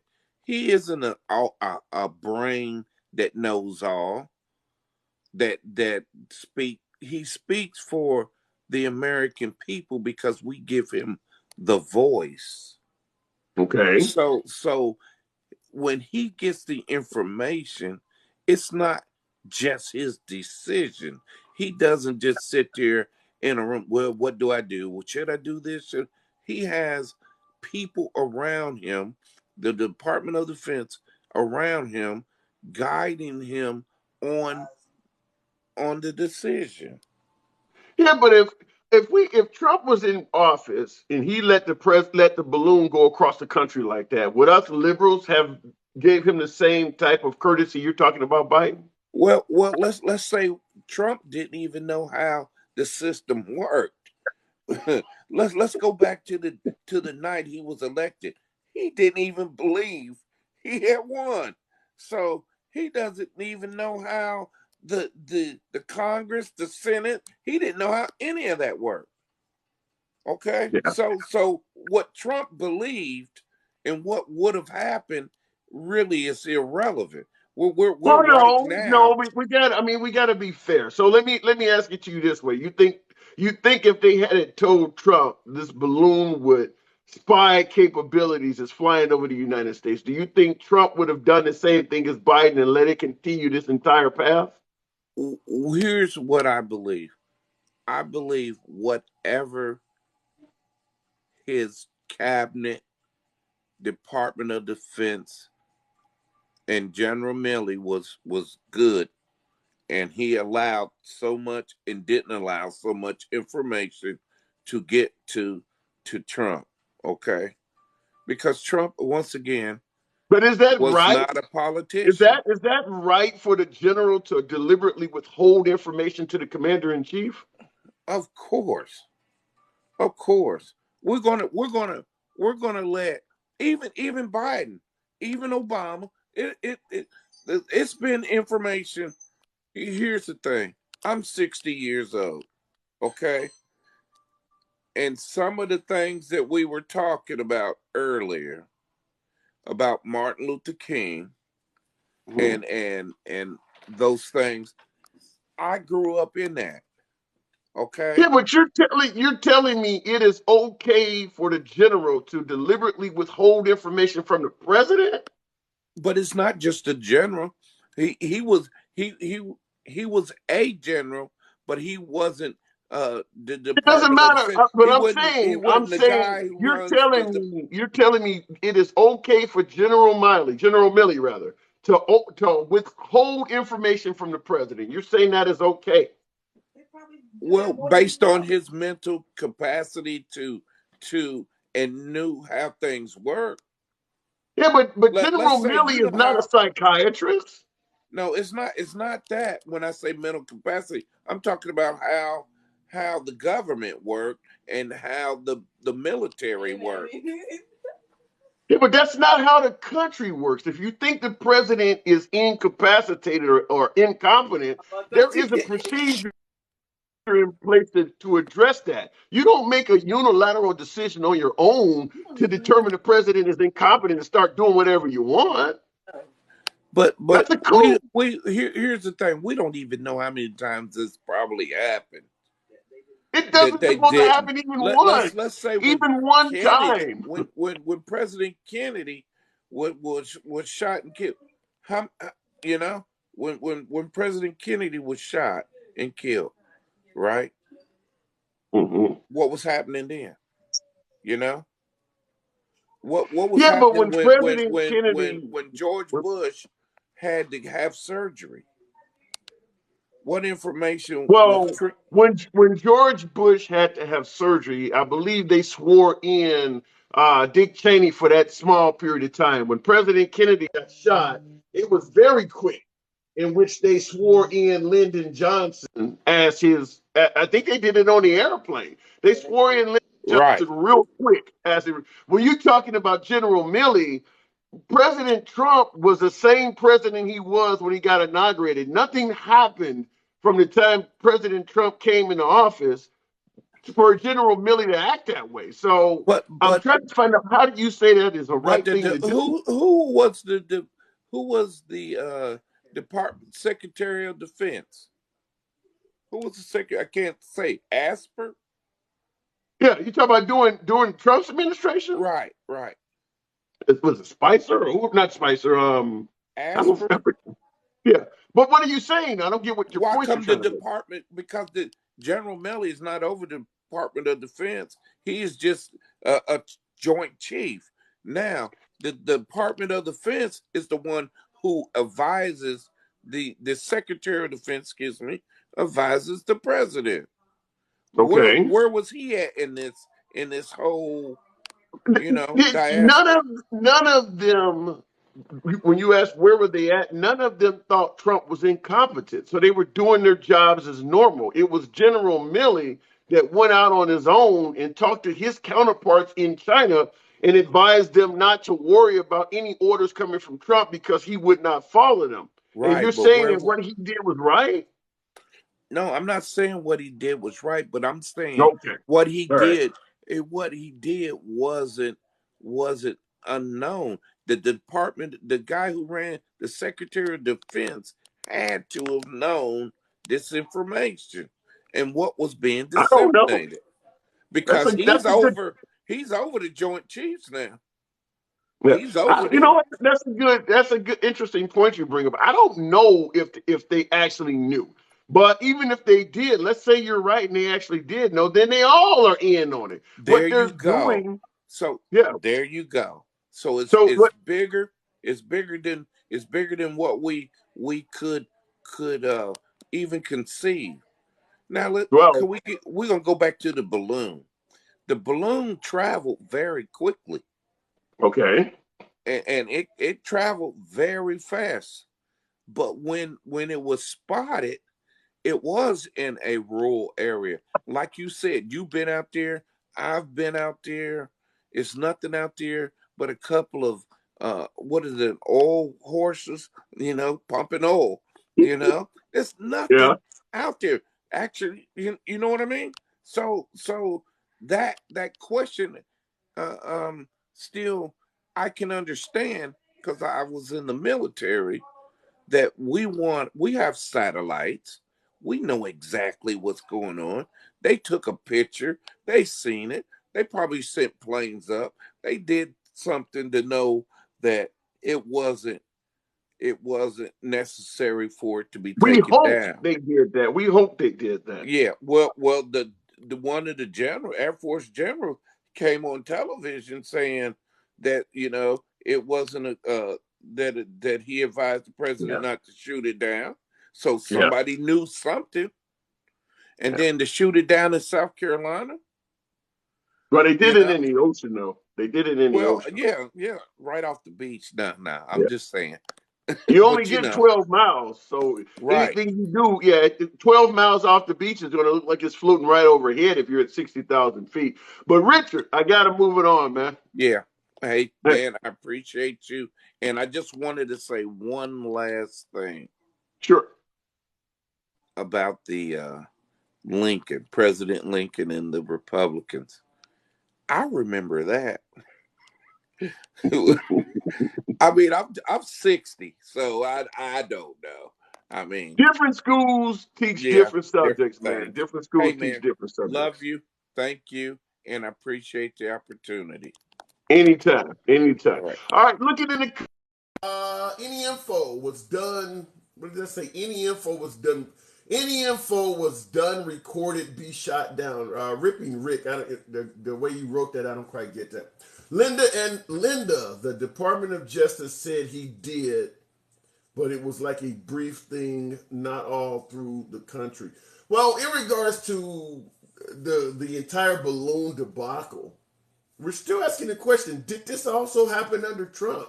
The Department of Defense has released a statement, at least in a Forbes article, suggesting that this happened multiple times under number 45, under President Trump, and he too did not shoot the balloon down. Now, by way of true or false, what do you think of the Forbes article suggesting that Trump also ignored these balloons flying over American airspace? You think that's true or false? You think that Trump also is guilty of letting these balloons get by without being shot down? True or false? Looks like there's a healthy complement of both true and false. Trump covered it up. Well, I mean, it did not come out, so if it is true, he would have successfully covered it up. Question: are Americans going to war with China? If so, how? Since the military has cut down the soldiers.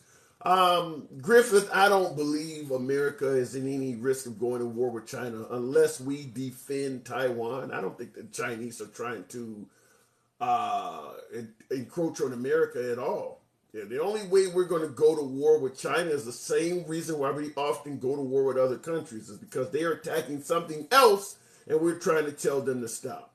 Same thing with Iraq, same thing with Afghanistan, same thing with what we're going on in Ukraine, same thing with Vietnam, same thing with Korea. I think since Japan hit us on December 7th, 41, nobody else has really attacked us. I guess you could throw Bin Laden in there, but that's not a country. It's not the same thing. I mean, for the most part, you're talking about a disgruntled group within a nation, not the nation itself. And we decided to attack several nations because of that. But Bin Laden is not a nation. But yeah, most of the time it's us trying to tell somebody else what they should or should not be doing. I don't see China trying to attack America. I don't see that. It's not just the Secretary of Defense that meets with the Joint Chiefs of Staff. Doesn't matter who it is. They don't have the right to act unilaterally without the president's consent. There is a procedure in place. What is it? Article 25, 26, or whatever the hell it is, where you determine a president is incompetent. There's an actual procedure in place. You don't just unilaterally on your own decide, this dude is crazy, I ain't doing shit he tell me to do. That's not how it's supposed to work. And I'm going to say that as a liberal because, listen, there are plenty of folks who believe that Biden has dementia or does not know where he's at. How would you feel if a Republican sympathizing military personnel decided to just say, screw Biden, I'm going to do this or I'm going to do that? I always say you got to be able to see both sides of the coin. Call a strike no matter who the hell is up to bat. Don't be in favor of something done to someone else that you would not want done to you. And there is a procedure, even up to and including if Biden supposedly has dementia. There is a procedure in place to determine that. And that's where you would go. You don't just start doing shit on your own. Looking in the comments. Loving Life, 971. The U.S. has the strongest economy in the world, and people want to change capitalism and shit like that. Here, for a second, Loving Life. In regards to America having the strongest economy on earth and people wanting to change capitalism, is because they're not doing good under that economy. If you're homeless, you don't give a damn how great the capitalistic country is. You're homeless. If you are sick and you need health care and you can't get coverage, the fact that you're in the strongest economy in the world doesn't mean a damn thing to you. So understand that these people are making these statements based on their own personal circumstance, not the condition of the country or the fact that somebody else across the street is rich and they don't have shit. Loving Life. Good afternoon. Hey, good afternoon, Mr. Liberal. How you doing today? I'm doing good. Good to have you on. Does Biden look weak from this? No, because see, I mean, okay, see, there's two sides of the coin, right? There's Republican and Democrat. So, the Democratic side, they're going to say, well, he should. I mean, the Republican side is going to say, well, he shouldn't have waited so long. But I remember the first day that it actually aired, and it said it was on Monday when I seen it, and I was like, whoa, what's going on here? And they said specifically that they're going to wait until they're able to take it down because there was too many people at risk to get hurt by it by that And that's the by all that point, though. material out there. Yeah, we know he said, but that's the point. People are suggesting that that's not true. They're saying that while the thing is flying over a very rural state like Wyoming or Montana, the idea that if people are at risk if you take it down is so minuscule that you should do it anyway. They just weren't paying attention to this thing because I was. As soon as I seen it, I was like, "Oh crap! When the fuck are they? When are they going to take it down?" And then finally, I actually woke up. What was it, yesterday? And I recorded this guy's live, and it was on the live where they shot it down. Yeah, I saw it live. Like, Yeah, I saw it taken finally. down live as well. But the argument is that Biden waited too long. So you don't think he waited too long? Well, no, because I mean, if you actually think about it, I mean, you don't know whether there was chemicals that could have been using a chemical agent in there. And then also like the debris, if it was going over Montana and it was going our military bases and whatnot, like what could have, there could have been a reactor there too. There's a lot of things, like, a president is always going to be judged whether he's wrong or right all the time. It doesn't matter. I They're all totally judged. agree with that as well. And I've said before that in regards to whether Biden looks weak or not, I would top anything with this Chinese balloon with how he's handling the Russian-Ukrainian war. And there's no way he comes out of that looking weak. So, but the suggestion is also there that he was following the advice of the Pentagon. So. Yeah. So, because what about Trump? he wanted to. You think Trump would have let it fly over the country? I don't even want to, specify on Trump anymore. Really, to be honest, I just wish he would go away because I'm really done with that. But I wanted to go back to the Martin Luther King that we were talking about. You were talking about earlier, and I'm kind of interested in that because, I mean, what was he saying? So was he saying that it was a switch party, kind of technically, or Well, what? it's only a minute or so. I'll give you another take of it because in my opinion, it's a fairly important video because there is a lot of debate that is still taking place here in 2023, whether something like a party switch or something like that even happens. So if I can find where I put it, I'll certainly play it again because, like I said, it's a minute and Before 40 you start seconds. it, though, I mean, the way I see Sure. it right now is I look at my eyes and I kind of see, look, if you're associating with these type of people, then you are basically who you hang out with. You know I what I'm don't. saying?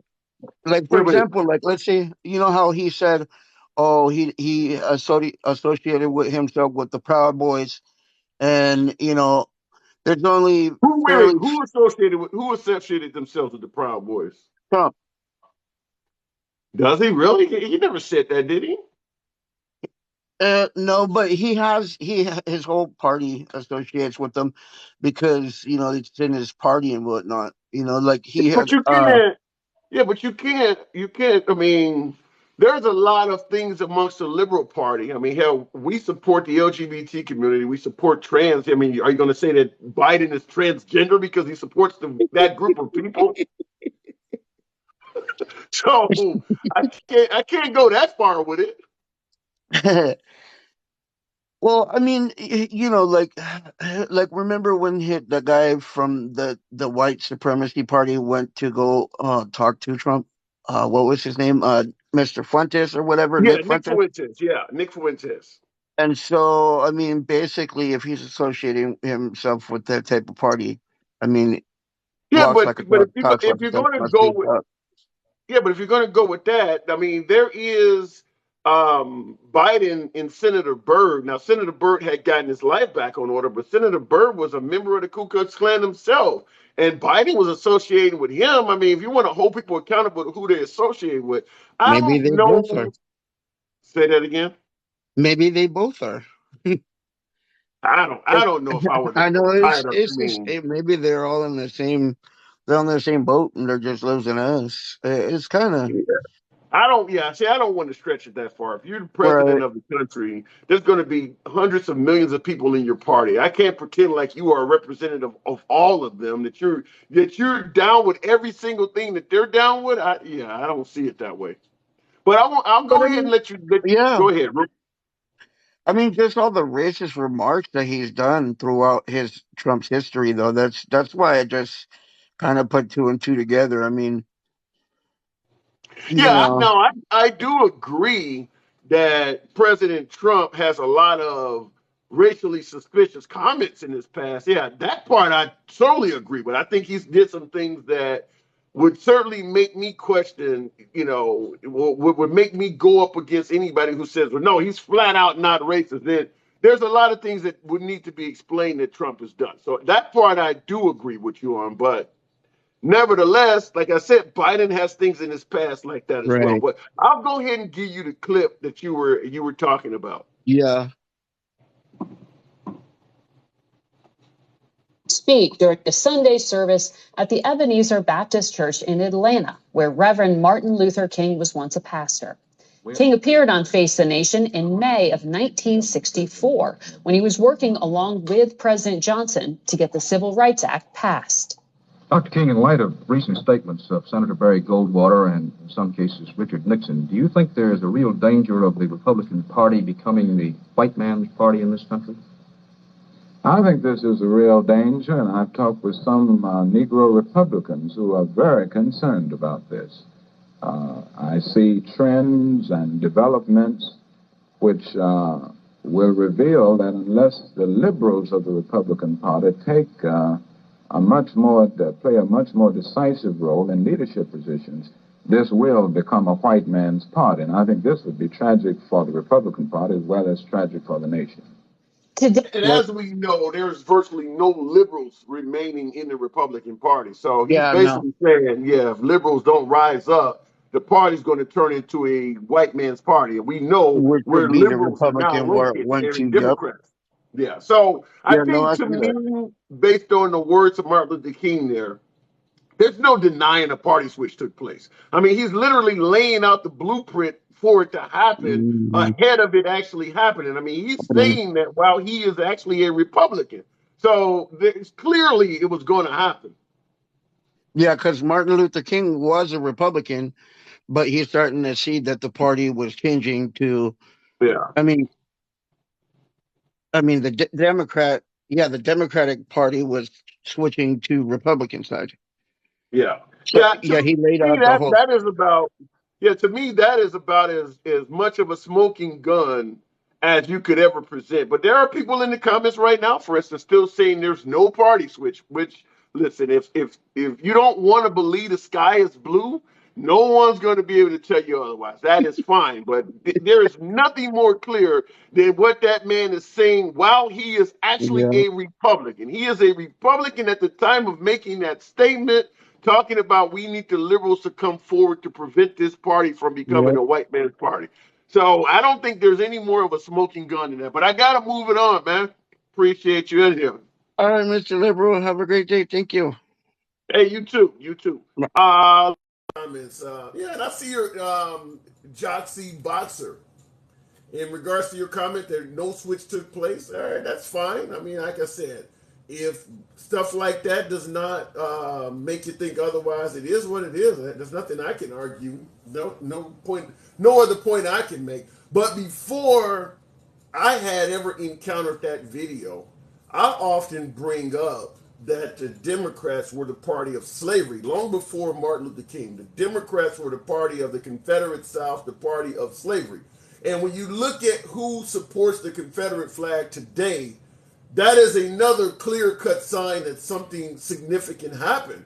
Why would the Republicans of today suddenly be speaking in favor of Democratic heroes of the past? That just doesn't make any sense unless some form of a switch happened. Why would you pick up, the Democrats, being the party of slavery, being a party of the Confederate South, were literally trying to break up the country and create their own nation, and they would have been in favor of slavery. Why would the modern day Republicans pick up the symbol of that group if there's no switching? I mean, like, what else about the Democrats from the past have you decided to like? That doesn't make any sense that there's no switch when you can clearly see all of these huge symbolizations. But like I said, if you don't want to see it, nothing will ever make you see it.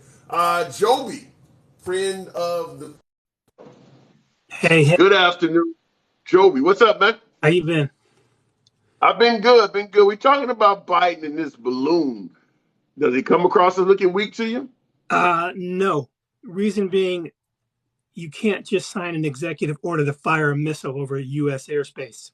There's a lot of protocol. Yeah, you can't. If wait a minute. If you are in danger, if you believe it's a danger to the public, you can shoot that down. It ain't that complicated to do that. But I think the intel that went into it before anything happened was probably precise and very detailed. And I think that for example, if that was a chemical weapon, you don't fire at that over U.S. airspace. You wait till it gets out somewhere, over the ocean where it's safe to do so. Yeah. So you believe it was a safety concern? I think it was the smart thing to do. And plus, I happen to, what do you call that? I have a, I kind of lived in the area, and I have a. The thing flew all the way over. The thing flew all the way over to the United States. Which area are you talking about? On the East Coast here, and South Carolina. Let me get my camera going here. You talking about the Myrtle Beach area where they shot it down? Yeah. So I have a Nikon P900. Okay. And I zoomed in on that. Check this out.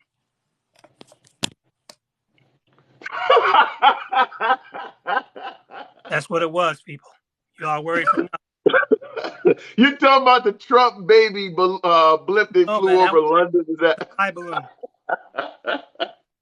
Funny, very funny. All right, fair enough. You threw in a camera and every damn thing. Oh my God, you sure got a hell of a lead up. So, but that what's his name? Ted Cruz just signed on, announced his run for a third term. What? Ted Cruz just announced his run for a third term, even though he just signed a bill saying that we should limit senators to 2 terms. Well, Ted Cruz is, after watching Trump talk about his wife like that, I don't have any love for Ted Cruz. Cruz, I don't even think folks on the right have any strong love for Ted Cruz beyond him being a supporter of President Trump. But even folks on the right do not see Ted Cruz as having much of a backbone. And the Associated Press did confirm that there were 2 balloons that flew through the U.S. airspace during Trump's administration. But you do think he did the right thing by letting it go over the ocean as opposed to any area where there could be people? Yes, because, what goes up must come down. So if you're firing over U.S. airspace, it's got to come down somewhere. And you can't, imagine anybody getting hurt or even close to it, how that would have reflected on him. Yeah. He was talking about before.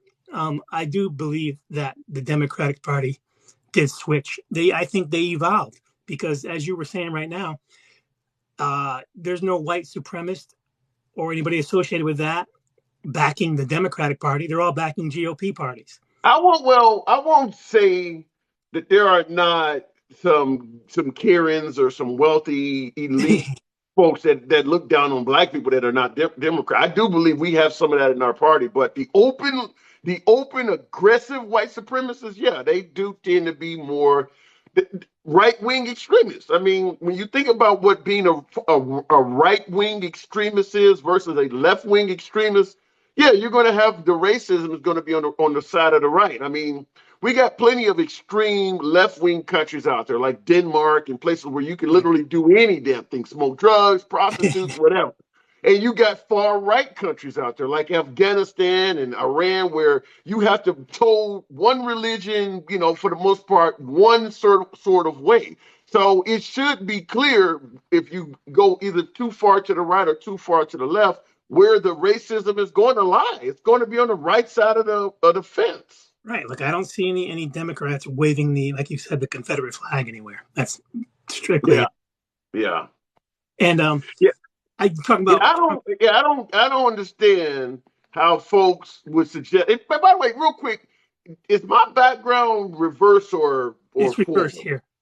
It's reversed here. Okay, because somebody in the comments said, did it change now? Yeah, that's right. Okay, all right. Somebody in the comments said just the opposite. I don't know how TikTok does it because they used to make it so that I could see what my own background looks like, and they've changed it away so now I cannot tell other than what you guys tell me. But if it looks correct now, we'll stay with this. So, but yeah, I'm in the camp with you that.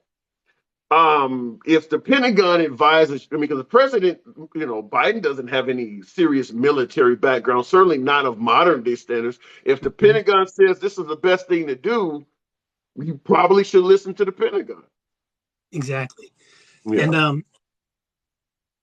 remember when Trump was talking about he's not racist. And right. As a black man, whenever I hear a Caucasian or say something like, I'm the least racist person in the room, you're not admitting that you're not racist. You're just saying, out of all the racists in the room, I am the least racist. There's 45 murderers in the room. I'm the least murderous person in the room. Yeah, for some reason. The correct answer is I'm not racist. That's the correct answer. I'm the least. I can't argue with you. I can't argue with you on that, but I mean, yeah, the amount of support for Trump from African Americans, it's pretty damn low. So, and there's no shortage of African Americans that think the man is racist. But on the other side, in response to his supporters, yeah, they believe the man doesn't have a racist bone in his body. But that's the thing. Like, I can admit, sure, Joe Biden had some questionable remarks in his past, maybe racist remarks, absolutely. But when you ask Trumpers if that's the same thing for him, they'll say no. Well, they bring up the HBCUs. They claim he's done more for black colleges, done more for black people. They bring up he supposedly was dating a black girl. I've never heard that one before, but I mean, they got some counterpoints, I guess. And when Trump ran for presidency, I had hope. I didn't vote for him, but in my mind, I'm like, okay, he's not a politician. That might be a good thing. He's a businessman. That might be a good thing. I didn't know what kind of businessman, but that's what I was hoping for. And I was hoping that once he found himself in that situation, the gravity of that situation would humble him, and he would put the right people around him. But what scared me is almost immediately he got rid of people who were very, right for the jobs. He brought in his family. That started to scare me because it looked like a power grab to me, and that's what concerned me. I thought that he would put the geniuses around him who knew what they were doing, and instead that's what he promised. He said the best and brightest. So he did kind of promise that is what he was going to do. I want to ask you this. This came straight out of the comments. Marvin Davis said, "I don't see what Trump did wrong other than offended some people." Well, I'll give you an example. I was talking to a Caucasian older woman one day, And I asked her if she thought Trump was racist, and she said no.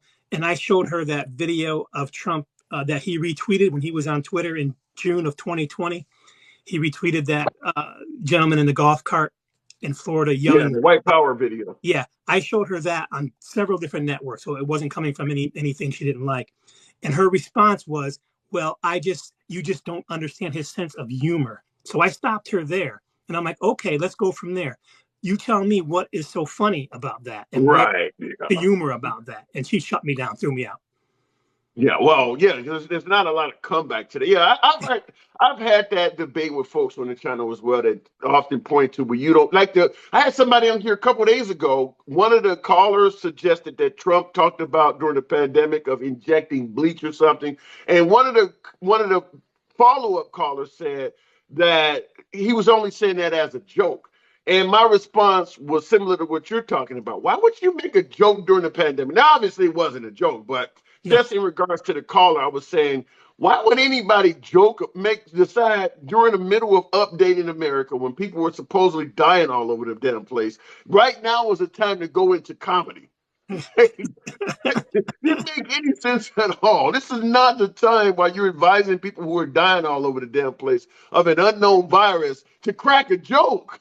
And it makes no sense. I just want to reach out to your viewers who are in here now that you have to stop confusing people who don't support Trump as Biden supporters. It's not how it works. Just because we're anti-Trump doesn't mean we are pro-Biden. I don't think either one of those two should be in the 2024 race. So stop. When we say Trump, you don't got to come back with Biden all the time because that's just not the. Well, the point they're trying to make is how could you complain about Trump because Biden is no better or something of that nature. Speaking of that, though, I want you to hear this. I played it earlier, but this is actually from today, by the way, this clip is. Chris Christie on This Week with George Stephanopoulos. This was televised earlier today. And let me know what you think on this one. You listen to Secretary Buttigieg, you would have thought we were in, the Eisenhower economy, for God's sake. Look, here's the problem. Politicians, when they run for office, you don't always win. Sometimes the other guy loses. Joe Biden's president because Donald Trump lost. Joe Biden didn't win, and Joe Biden's never taken possession of that fact. And so he continues to do what he did when he was running, which he thinks was great because I won. No, you didn't win. Trump lost. And you can't change who somebody is, John. In the end, Joe Biden is not an exciting candidate. He's old, he's boring, and the American people are not relating to him. And that's why those numbers are the way they are. That was the same in 2020, but he's running against someone who was so toxic that he won anyway. What do you think about that? I think that's nonsensical, period. And I'm not concerned about my president being exciting or not being boring. I want him to do his job. What Trump didn't realize is when you become president of the United States. Wait. But no, he's talking about Biden. He's saying that Biden only won because he was running against Trump. He said that Biden didn't actually win. Trump lost. The only reason why Biden is president is not because he won the presidency. It's because Trump lost it. But I'll be honest. If President Trump was running against a sea turtle, I'd vote for the sea turtle. But then you're backing up what he said then. In other words, a sea turtle didn't win. Trump is losing. I think a sea turtle do a better job. If I'm being honest. I don't care if my president is exciting or he's not exciting or if he's boring. I want him to do his work. If Joe Biden is boring, fine. If Joe Biden is boring doing his work and he shows that in his job creation numbers, then that's fine. If he's not exciting, he's what do you got to do? Go out there and do a tap dance for us? Yeah. He's not an entertainer. He's a president. He's got work to do. Do you think Biden is doing a good job as president? I think he's doing a great job. All right, fair enough. With that opposition, because can you imagine the opposition he's under right now? Yeah. Well, yeah. That's what Chris Christie was kind of alluding to. But Joby, I got to move it on, man. Okay, man. Hey, good talk. All right, looking in the comments now. My own humble opinion, I actually favor what Chris Christie is saying because I've said the same thing myself on numerous broadcasts that I believe that there was no liberal excitement for President Biden. I do believe the vast majority of folks who cast a ballot to help Biden win in 2020 was doing it as an anti-Trump vote. So I do believe that. Now, his comment, my last caller's comment about a sea turtle beating Trump. Yeah, if you dislike Trump that much, which I believe a lot of the votes for Biden were anti-Trump votes, the sea turtle would win. So my last caller probably does have a point there. Play with Donna Brazil said, Donna, I'm also a big fan of both Christy and Donna Brazil. They really go back and forth pretty good on that program. But I don't recall her saying anything that was really strong on today's episode. So what did she say that you want me to play? Plus the opposition not raising the debt ceiling, holding it hostage when Trump raised it 3 times. Well, they're going to both do what they can to prevent the other side from succeeding. I love Donna Brazil as well, random stuff and follows. I just don't remember her saying anything that was really strong on today's broadcast. This guy looks like he would sell his own people. It's what it is, Black Lives Matter or something like that. I don't know what that's saying, but I look like someone who would sell my own people. Jeez. Anyhow, speaking of selling my own people, as I always say, this is a MAGA-friendly program. Liberals are welcome too. Feel free to tap the screen, get your boy up to 40,000 likes. We're talking about a balloon being allowed to travel across the entirety of the United States and whether that makes President Biden look like a weak leader. Christie is a traitor. He is a sellout. Traitor to who? Sellout to who? Now, I understand Chris Christie took a lot of flack for congratulating Obama for giving his state of New Jersey, FEMA money during Hurricane Sandy. And even during the Obama administration, that shows we were engaging in such tribalism that even if the president helps you out during a hurricane, you cannot be seen on TV thanking the guy because you're supposed to hate the damn guy, even though he's doing what he's supposed to do. I've said this before. When Trump got in trouble for separating families at the border, the first outcry was Obama was doing it too. Well, if you favor families being separated at the border as a way to protect the border, because Trump gets so much credit for protecting the border, then why weren't you giving Obama credit for doing what you actually wanted to have done? He's separating families at the border. You know it's happening. But what are you telling your people? The Democrats are for open borders. They were saying that while the man was actively separating families at the border. If Trump is separating families at the border and you think that is what needs to be done to protect the border, then you should have been giving Obama credit for doing it. Just want to point out how tribalistic we've become in this country, that even when a person is doing what you want them to do, if they're on the other side, you have to hate them. You have to hate them, which is why you had somebody in the comments saying that Chris Christie was a traitor and a sellout. No, he wasn't. He actually reached the highest office in that state as a Republican when the overwhelming majority of constituents are liberal. How much more of a victory could you ask for? That would be like us getting a Democratic president in Texas and calling him a traitor. Just the very fact that you could get that position with a D behind your name, shit, that's an amazing feat. All right, let me go to the box. Vass 37. I appreciate you been holding. That's exactly what our country needs. I wish we could have more unity as opposed to tribalism, but I don't know if we're going to do it in this day and age. No. Vass, good afternoon. Good afternoon, buddy. Appreciate you holding, man. Appreciate you holding. So what we talking about Trump? We're talking about Biden, rather.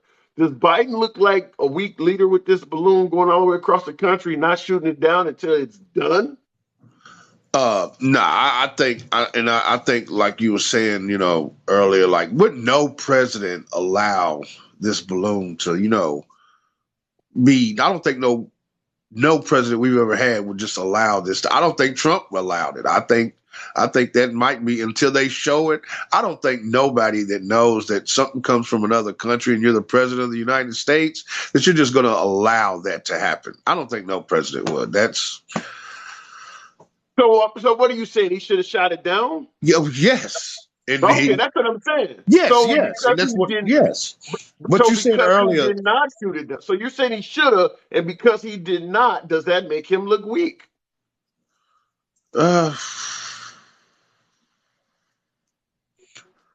uh, nothing. I Well, mean, basically what he you're did saying is shoot he it didn't down do. though. He shot Based it on, down. well, he shot it down after it was done. According He, to what you're saying, he did not protect at least the integrity of our country. He let this thing fly over. Now, shooting it down after it's already done is like shooting a rapist after he finishes already. At that point, it doesn't matter.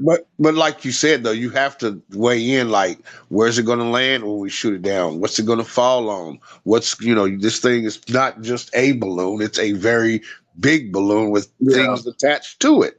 So that's what we're going to take into consideration first before we just start shooting things down. We're going to think about, like, damn, we shoot this down. Where is this going to land? How are we going to catch the debris? What are we going to do to prevent anybody from getting hurt from when we shoot this down? That's the first thing we got to talk about. If we don't know that, then okay, wait till it gets over here, then shoot it down. Then it's out of people's way and it's cool. The water deal with it.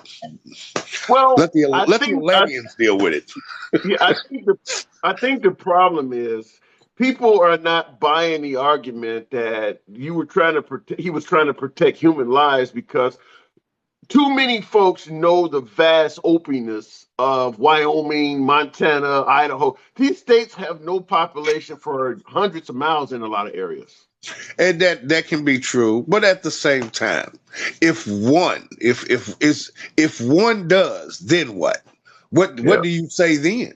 Is it, yeah. oh well, I got a degree in not getting hitism, and I believe that you shouldn't have got hit. So this is why we did what we did. Okay, but what about my people that's hurt or dead? What about them? What does that give? Why do I give a fuck about your degrees and what you know, and my people are dead? What the I fuck have does never that heard of matter? anything. I have never heard of anything more humorous than having a degree in not getting hitism. Yeah, yeah, yeah. You know what I'm saying? Because that's what the projectile, where it's gonna land and so on. So you're like, hey, I know where this is gonna go. It's gonna go here. This is gonna do this, and everything's gonna happen just like this because I've studied for this and I know. Okay, cool. I But think, at the yeah, same I think time, that would be. I think that would be a degree in physics, but I like your idea, not yeah, getting yeah, okay, hitism. right. But it was just off the top, off the dome. You know what I'm saying? But at the It's same funny. time, It's funny as hell. Not getting yeah. hitism. But at the same time, though, come on, you can't just Yeah, wait. You can't look at people and then say, well, maybe they get hit. Maybe. No, if there's one, that's the problem. If there's one person that may get hit or something get lost or something get damaged, then that's a problem. yeah. We Unless we you're, know if that person did not have a degree in not getting hitism, we would blame Biden for that death. We would yes, probably blame him. exactly. Yeah, That part. And I yeah. wanted, but I really what I wanted to talk about was that party switch thing you was talking about. That was the more interesting because I think this is kind of obvious. Like, he did it the right. He did the right thing, and you can talk about what he should have, but you come on. If you're that type of person, then okay, that's what it is. I don't give a Right. damn. You don't give a damn about other people. You just feel like, hey, I got to do what I got to do. So how do So, you let me, since you mentioned the party switch thing in the comments, the moment you said that the right libertarian guy stated the party switch never happened. How do of you address course. people like that? Right. He's not too, it's simple math. If the party that had the slaves, right, were the Democrats, and the people that freed the slaves were the Republicans, just so happens if you look at up to what's Republican, you're looking at New York and most of the East Coast and things of that nature. And back in the day when, Lincoln was president, that was all Republican. Now Illinois, I think. Well, Illinois Yeah. is pretty much Democrat, right? Yeah. Yes. Okay, Yes. so you see the same states that was one thing, they're not anymore. But as you look down to the South, you see that they're no longer Democrats, they're Republicans. So that tells you that, okay, they were this, they became that, and that became, that tells you, it's nothing to even, it's so ABC. It's pathetic. I would submit that there are so many strong signs of evidence that a party switch took place that the only way you could deny it is on the grounds that I just refuse to accept it. I mean, it's the amount of evidence is overwhelming that it took place. Vass, did I lose you? All right. Apparently, I lost my last call. We'll move it on. Maybe you had a phone call. Who always had the money? When did this magic switch happen? Do Republicans no longer have money?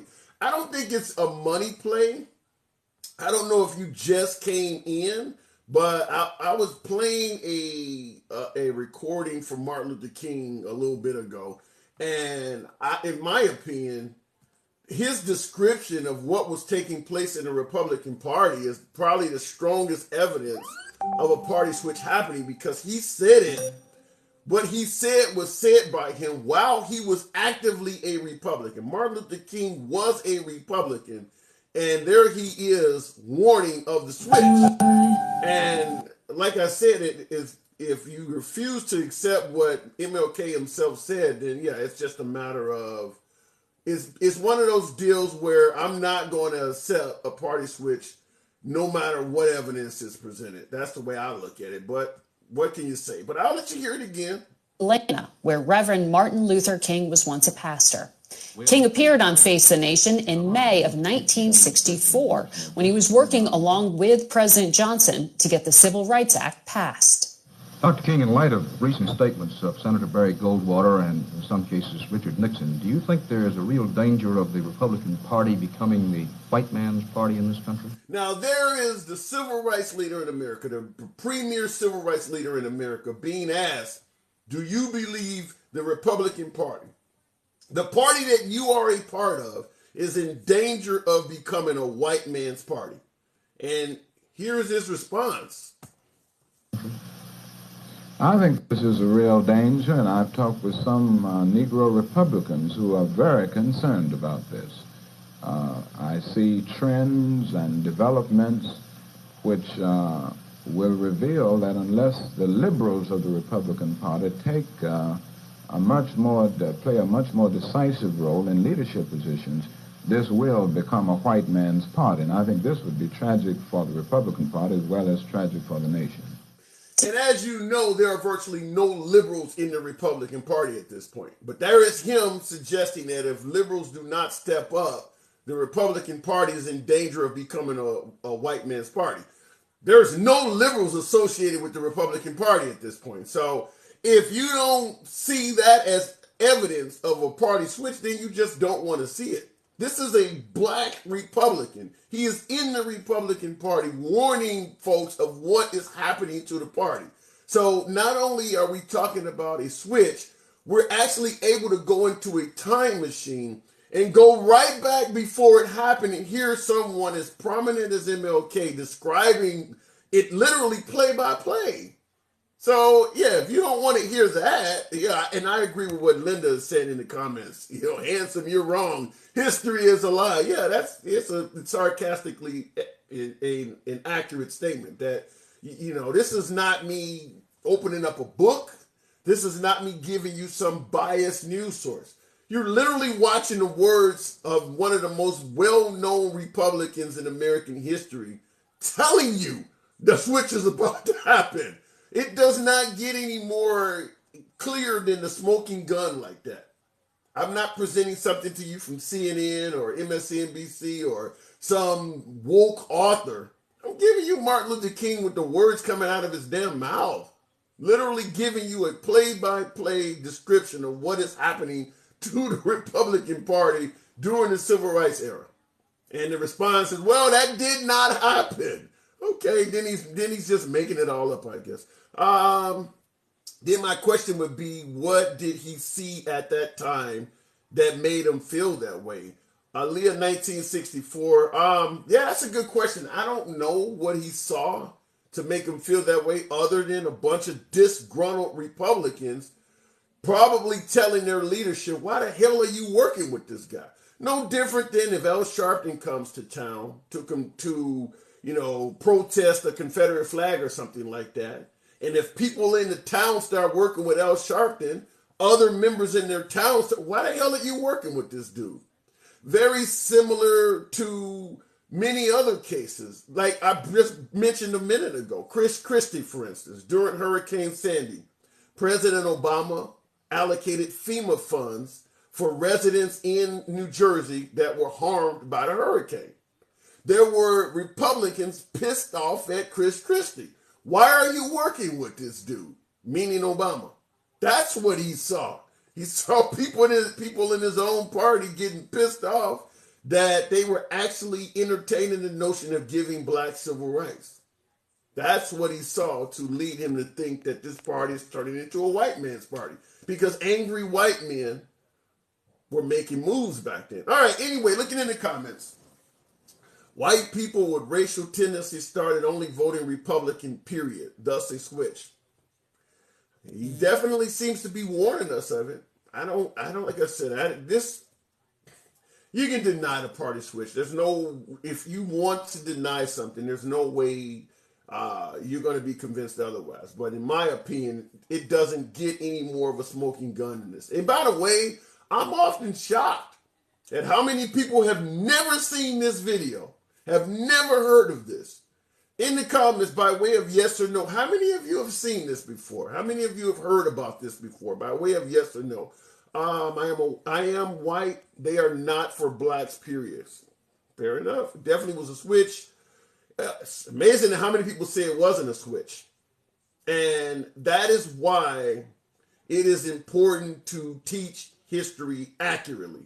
Because if you do not, and there are enough people around you saying a switch never took place, and this is not being taught, you won't have any other choice but to believe them. This is why it is important to teach history accurately, because as more and more time goes on, more and more people are saying that a switch never took place. Video like this will not be shown in places where they don't want you to know a switch took place. That's how it works. And that's why so many people believe the switch never happened. Most of the people who believe that have never seen this. They're not going to be anywhere where they're going to teach this. He saw the same thing we see today, Tim Carlton. No, I don't think Martin Luther King saw it anywhere near as strong as we do now, because in his day, even though the Republican Party was turning into a white man's party, it probably was not as white as it is today. If you go to a conservative convention, you're going to see Confederate flags, and probably 90+% of the participants are white. So it's probably far more whiter today than it was in Martin Luther King's day. Just look at the Senate. There is one black person, and he is black only on the outside. Tim Scott. By the way, Tim Scott did say that Biden looks like a weak leader in regards to the balloon, by the way. You're making things up, says, who said that? Somebody said I was making things up. I would love to know what I made up, but let's go to I won't bloviate too long. We'll go back to the comment section. Lock Tox by request. Evening rather. Lock Tox. How are you? I'm doing good. Good to have you on. By request, what's going on? All right, so I want to talk about the party switch thing. I mean, you could argue the same thing happened in the conservative movement. Just look back a decade ago, you had people like Barack Obama, Hillary Clinton, Joe Biden even. Everyone's seen the clips where he said, I believe marriage is between a man and a woman. That's one issue, though. Okay, what about I can go plenty more. Transgenderism. That was never accepted in this liberal party. Okay. 2 or 3. How about 10 years ago, all the left-leaning people, they were anti-war, peaceful. Now they're banging on the war drums, calling for World War III. What's that about? You said the liberals are calling for World War III? Oh yeah, I mean, it's coming from both parties, obviously. I mean, there's plenty of neocons. Who are the liberals suggesting we go to war with? Well, you know about Russia, Ukraine, correct? Yeah. Okay, Yeah, but they're not that's not like a global conflict? they're not promoting that Biden put troops on the ground and invade Russia. Okay, well, you don't think sending multiple F-15s, billions of dollars in aid, tons and tons of weapon system isn't provoking like the sovereign state of Russia? Like, come on, imagine if China started sending Mexico weapons to fund them an attack with us. Like, do you think we would be happy with China? Like, come on. I mean, if you want to look, I guess if you take it from that direction, then I mean, you would assume that Trump was promoting war with China with the Kung Fu virus and all of that. Well, I wouldn't say we're talking weapons funding, F-15s, and like actual death to now you're talking Well, about a global he has pandemic. spoke very critical. Trump has spoke very critical of China encroaching on Taiwan. He has said some pretty harsh stuff as well.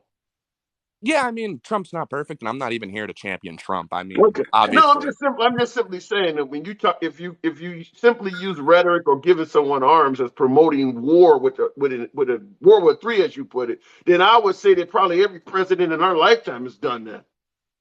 I mean, this is a little bit different. I think war with Russia, we're talking major implications leaning far in the future. Him making comments about Kung Flu, obviously Taiwan, I'm obviously not for protecting them. I think China can do whatever they want. Okay. I think America being the great security state that they are is pretty demonic, for the lack of better words. Like, we don't need to be the policing states doing regime changes. But We've done regime changes in yeah, but Ukraine, let's Iraq, go with Libya. that. Yeah, but let's go with that. If you get a liberal president in there that says we do not need to be the world's police, as you're saying, how long is it going to be before somebody says you're weakening our country, you're weakening our military? Because obviously, if we don't need to be the world's police, then we don't need all the assets and equipment we have. So the minute you do that, somebody's going to accuse you of weakening the military. Well, yeah, they'd be disingenuous neocon, probably invested in the stocks that, like, I'm not here championing the military, championing the police. I mean, a lot of Republicans do that. I'm here in reality. Okay. So, like, when you talk about, let's go with reality. Let's go with reality. In regards to what Biden is doing, helping out the Ukrainians, you mentioned World War III. Do you think Biden is doing the right thing, helping out Ukraine? no, absolutely not. I think NATO is, like I said, I don't think we should be the police state of the world. Okay, we did a regime change in NATO. We installed a Western leader there. I believe it's 2012. We've done it in other countries, Libya, Iran. Okay. How do you think? Okay, let's continue. So, how do you think the Ukraine would do if Biden had not sent them any weapons or support? Well, acting like how they're acting, like demanding that they pretty much Russia bends to every whim and their request is probably not going to end well for them. But if they were able to, I urge de-escalation talks. I think they should, like what Elon Musk had to say when he got dragged over Twitter. I think that was actually pretty on point. I urge de-escalation. I'm not here to like bang on the war drums and like send our kids to go die. But you're answering the question. You're answering the question that I'm not asking. I'm saying if we had not given the Ukrainians armaments and Russia invaded them, how do you think they would have managed without the support that we've given them so far? I mean, in all honesty, does it really matter? Like, no, it may not matter, but I'm just simply asking you, how do you think the Ukrainians would have fared? Russia has never lost a war on the ground ever, and I don't ever foresee them losing a war on the ground. They have the best ground infantry in the world, okay? Better than us, I assume.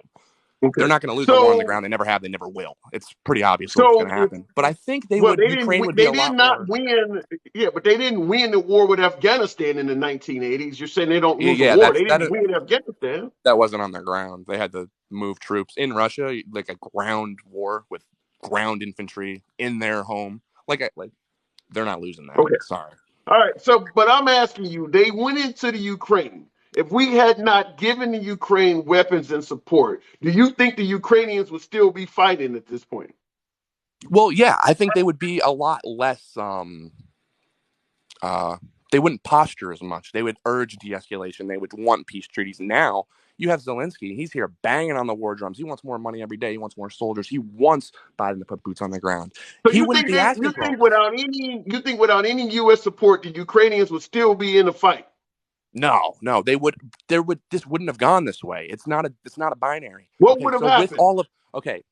So when when they have the backing of NATO and America, Zelensky feels like the strongest guy in the world. If he was there alone, none of this would have gone the way it does. This guy is a sovereign nation leader. He doesn't have the backing, the billions of dollars coming from the military-industrial complex that is America. So he wouldn't be acting how he does. Everything would have gone differently. How would it have gone? Probably it would have been de-escalation, or there would have been some sort of agreement with the Donbass region, which is primarily, from how I look at it, it was primarily like Russian. The question I'm trying to ask you is, when Russia invaded the Ukraine, if we had not supported the Ukraine, is it not safe to say Russia would now own a lot more land of the Ukrainians? I mean, that's neither here nor there. It's very possible, yeah, but like, is that really? Like I said, I don't. Then what is the purpose of the invasion? What do you think they were trying to? They've taken Crimea, they've taken Georgia, and actually took those lands and annexed them as Russian. So they go back in a third time without American intervention. They would have taken, if not the whole Ukraine, definitely a large portion of it. Okay, so if you go into military strategy and you look into what Russians have done in the past, it's not so. When they take these cities, it's called a military feint. So you feint a city, you move, you get the troops moving, and then what happened? They captured the Donbass region of Russia or Ukraine, which was primarily Russian. Apparently, there was like a Russian genocide going on there. I'm not too sure I was there, but so it's called a feint. When you start attacking a city, you get Ukraine to move their assets, and then you pull back, and then you go after the region you're actually attacking. So that's what they were doing. Does that not make, as Russia continues land grabs throughout Ukraine, does that not make Russia a bigger, stronger country? I mean, is land equated to strength? I wouldn't say so, no. All of the resources that are in that land, you're taking ports, you're taking everything in that land, in that geographical area. Does that not make you bigger and stronger? Well, yeah, imagine if we took over Mexico, would we not be bigger and stronger? So the point I'm trying to get at, if Biden had did what you're suggesting and not helped out the Ukraine, that means that Russia would, under Biden's watch, Russia would have become bigger and stronger. How would we have viewed Biden when we could say under your watch, Russia became a bigger, stronger nation? Well, what about nations like China? That happened under Obama, Trump, and Biden. They're but we're talking about under Biden right now. If Russia under his watch, in whose point of view? In my view, I would champion Biden. I'd be like, this guy's doing great. But in the point of you would think Biden, if Russia became a bigger, stronger nation under his watch, you would think Biden is doing a good job? If it was a result of not sending our men to die, or defrauding our nation for centuries, borrowing money from the future, and making our country and, my peers who are in the army and stuff go, and they're a global security state. You ever heard of weapons of mass destruction? Vietnam? Yeah. None of that stuff is real, dude. So like every single time America gets in a conflict, they never are the good guys. I hate to say it. Okay, so I love America. I love the American people, but the American military regime is evil. So based on what you're saying, then, where Biden would be, you would favor Biden more for not intervening with Russia while they're getting bigger and powerful. Then you also think he did the right thing by not shooting down the balloon and potentially getting us in war with China. Well, the balloon thing, I think, is a really fake and boring issue. I mean, I think it's kind of weird how they didn't shoot it down before we got into airspace, but I think shooting it down over like a populated area obviously isn't the right answer. And the whole payload thing, you don't know that thing's carrying a payload, shooting it down. I mean, I'm kind of here nor there on the balloon thing. That's kind of a boring fake issue to me, honestly. So he did the right thing. So Biden is doing the right thing, according to you. I don't know if I say that right. I think it's a boring fake issue. That's what I'd leave it at. All right, fair enough. That's what I was trying to find out. All right, Lock Talks. I got to move it on. All right. Hey, good talk, man. You're always welcome back. All right, look. Comments. Please get this MAGA off. Come on, Lumi Premium. I always enjoy a conversation with MAGA. And by the way, tap the screen. This is a MAGA-friendly program. Get your boy up to 45,000. We got enough folks in here to make that happen. Show your boy some love. Help out the algorithms. Bring me more MAGA. You know what we do. MAGA-friendly program, but liberals are welcome too. I always make the solemn promise I do not block, ban, or censor anyone for their commentary. The fact that you may disagree with the host doesn't mean a damn thing. Handsome. That guy was neither here nor there on everything you asked him a question. Well, World Watcher, I appreciate the comment. I always give folks a chance to explain their point. And I was trying to find out where he was going, and I don't know if he was trying to meet me there and choose a different direction once he knew where I was going or whatever. But yeah, I couldn't really understand how he felt in regards to if the Ukrainians were not helped by America, and he was, I don't know, but I gave him a chance to get his points across. Tim Nose, Flapjacks, you're making my ass hungry. Appreciate that. That balloon came into our airspace by accident. Robert Giuseppe, no, you don't believe that shit.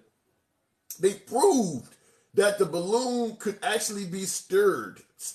How am I pronouncing that word? Could be directed. Okay, so no, and you wouldn't tell me the one that's in Latin America is there by accident as well? Come on now, there's no way you believe that shit. By the way, if the balloon was out of control and heading towards United States or Canadian airspace, the proper term would be to get on the phone, your diplomat, to get on the phone with America or with the Canadian government and let them know we got a runaway balloon. It is our apologies, and whatever the case may be, handle it however way you want to handle it. We assure you that this is not some form of an espionage attempt. We wanted to warn you ahead of time if you feel that shooting it down is your best course of action. While we're not a fan of doing that and we think we may be able to retrieve it, we would totally understand you defending your airspace. That is how you make a contact, to let people know you're not up on bullshit. But when they start picking this shit up on radar and you haven't made any phone call at all, they get the fuck. No, you know what the hell you doing. So, the idea that it's a weather balloon or it's out of control, no, nobody's buying that. Looking in the comments, it's only a balloon. Stop the negativity.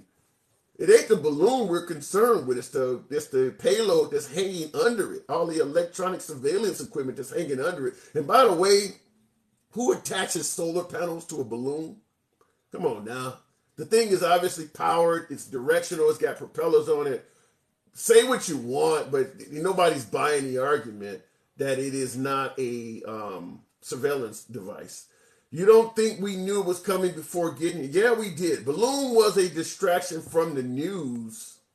AOC and other Democrats, I guess he says Democrats, funneled money to the Chinese agent. Got some evidence, Neo? AOC, really? By the way, AOC is a congresswoman. The Republicans are in control of Congress. Okay? Let's go with that. America is one of the strongest countries in the world, and they let a birthday balloon fly that far. This is not the end of the first 48, where they let the balloons go for their dead relatives. No, it's not a birthday balloon, but that is funny. Let's keep it moving. We'll go with a name like this. I need to hear from the man. World Watcher. Who could ask for anything more in terms of names? I always love the creative names. Let's go to World Watcher. Get King off the screen because we're not discussing King right now. World Watcher, good afternoon. Well, hello. Hey, what's up, man? This is Jay Piano. This is Jay Piano. My other side wasn't working. I had to reboot. Oh, okay, fair enough. So, what do you think? You think the man looks weak behind this? If he would have shot it down and killed somebody, they'd be bitching. He didn't shoot it down, they're bitching. What do you expect? Something's crazy. Even though I tend to have an audience that's mostly MAGA, I haven't had a lot of people come on. Not many people at all that's come on and said that he did the wrong thing. So apparently his actions were not that bad. Well, again, I just looked it up, and I've got it up on my computer. I was going to show you. Trump did have 3 balloons from China. How do you know? I saw the Forbes article saying that. Right. Have you found any information that's dated from the time period that's saying that? I just looked just now. No, I pulled up some other information in regards to Trump, the economy, and all that stuff that you were talking about earlier. Mm-hmm. You know how the people are talking about Trump had a better economy, Trump had a better job market, right? Okay. Right. So I'm gonna do this real quick for you, my brother, because I love you and Appreciate I facts and things make a difference to you and me. Okay. So when Obama took office, this is December 16, 2016, on the 27th of December. When he Okay. left office, stock market was at 19,762. All right. Trump's in office, and in 2020, stock market crashed, as we all Is that know. the pandemic? Is that pandemic related? That's the pandemic, okay? And then it climbed up, all right? And I'm going to go to November 20, all right? He got it up to 27,000. Okay. All right? This is all Biden right here. And Biden got the stock market up to 34,773. Right now, it's at 33,770. You know, the thing about it, I'm not disputing any of your numbers, though. The thing about it is, when you Well, yeah, really think about it, look where it came from. yeah, but that ain't what I'm Economics, saying. stock That's not, market yeah, effects. that's not what I'm saying. I'm not disagreeing with your numbers. The problem is, I hate that we base everything on the stock market because a large portion of America doesn't own stocks. I mean, Exactly. yeah, a booming stock market doesn't say shit to somebody that is out making $20 an hour or less. I mean, there's a lot of Americans that do not have stocks, so telling them how great the stock market is doing is meaningless to them. But the thing is, a lot of the Trump lovers push that. Yeah. Now, under Trump, he lost 2.9 million jobs because of the virus. We have to understand that's how he lost it. Okay. Biden has added almost 11 million jobs. So that means encompassed with that 11 million, let's take out 3 million. Biden's added 8 million jobs in 2 years. You're skipping something though.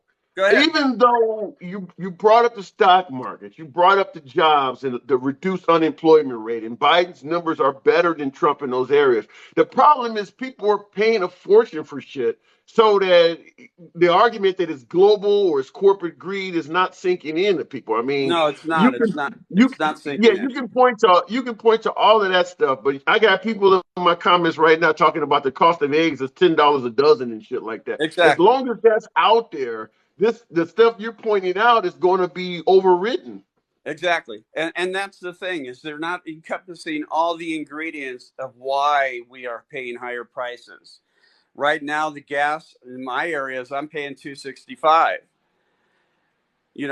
That's well below national standard. That in most right. places you're National paying more than that. AAA says the national average is for $3.46. Right. And you're You paying know, two something. So you're right. about 30-40% less. Exactly. So the thing That's is this: huge. everybody is hurting, but also the GDP is up, job market, stock market, consumer finance is up. They are spending more money, even though things are higher. But they're also forgetting again that corporate greed is causing this. You have the Right. Republican Party vote against the bill to hold the oil companies accountable for price gouging. I mean, I get all of that, but then you get into semantics. People just want to know at the end of the day, can I go out and fill my tank without going broke? All of the explanations you're giving, while they may be true, people are going to look at President Biden. Biden is the current president, Right. and things cost this much. Those are the only two things they're looking at. All of the descriptions in between, people are not going to spend time looking at all of that. If they No, and don't it's like what they're understandable. It's paying kind for of like the something, comment you made earlier about eggs. Biden didn't, cause the chickens to get the bird flu or whatever the hell it is no, that's making eggs. So no. it's not Biden's fault. And again, we all know that while President Biden is handing out oil leases, it's not Biden's fault if the oil company is not building oil Yeah, but rigs. people are not going to dig that deep into it. How about this in the comments? Mark 5150 says eggs in Mexico are not highly priced like they are in the United States, indicating that it's an American problem. I've purchased 14 big rigs. We're buying eggs over there, and I'm going to sell them for double the price. I'm like teasing. But that makes Biden look bad, though. Your president comes in and your eggs cost a fortune. Yeah, well, that's the thing. There's a whole bunch of ingredients, as you and I know. There's rollover effects to situations of the past that cause today's issues. Kind of like with that guy that you were just talking to. He doesn't care. He says, "Oh, more land doesn't make you more stronger." Well, not according to Putin. Putin says more Listen, land I makes let you the a man big talk. guy. I can't even go into that. I let the man talk, but yeah. Yeah, there was. Yes, I mean, again, it's neither here nor there with me. Every comment that he made, neither here nor there with me, but yet he's commenting about something that he has neither here nor there for a reply. Yeah. But by the way, I need to address something. Sure. It's Nevada, not Nevada. Oh my God. Okay, Nevada. Thank you. All right. I live Okay. there. Not Nevada. It's Nevada. Yeah, it's an E, not an A, not a na. It's a ne. Nevada. Oh, okay. All right. I was pronouncing it wrong. I'll concede to that. Nevada, a short E sound. Nevada. It's just too funny. But I appreciate your show. You've been popular the past. Like last week, I tried to get on. You got more people coming in to talking to you now than I've seen a lot of times. Yeah, it's crazy. I mean, hey, look, like I said, we try to maintain civilized dialogue. The issue is a lot of places you get echo chambers. Either you're getting a bunch of liberals that are mistreating MAGA, which I'll never do here, or you get a bunch of folks and everybody got a red hat on and everything's a libtard. So we do try to give both sides. There needs to be more people like you. I appreciate it. People need to be open to conversations, and a lot of the comments that are still here are from people that are closed-minded, one-sided, cultists, things like that. You read all the comments. I'm sorry. Everything that a lot of people are saying in here in regards to Trump's the best, he's the king, he's a god, Trump 2024, Biden's bad, He's a Trump's king. good. He's a king. Oh, hell, man. I mean, my God, it's ridiculous in regards to some of the comments that I'm reading that Trump has done everything good for everybody and Biden's bad. Oh, by the way, I got an email from QAnon, a Trump post, infrastructure and new health care plan is coming in 2 weeks. I gotta go. I'll catch you later. Good talk. All right, buddy. All right. In the comments, I'm not the problem. I have my podcast. What did I say? And I host everyone. Kim D, I cannot pronounce the name, but that's, listen, the goal when you're having dialogue is, you should never make yourself an instrument of being the problem. Yeah, I don't, if I like your comment, I'm not the problem. I like to hear what both sides have to say, because sometimes meeting in the middle can bring together hearts and minds. I've had a lot of folks that I've convinced to my way of thinking, and I've had folks convince me to their way of thinking. But if we just shut each other out and ban each other, you never hear what the other side has to say. No matter what is on the mind of the person you're speaking to, they have some good ideas in there somewhere. Don't just, I don't ever shut anyone down. I like to hear what people have to say. I think that's the way it should be done. And unfortunately, in our current environment, there's not enough of that happening, which is why we've become so tribal and why so many people are now being dismissed. MAGA is a different breed, says RDMC.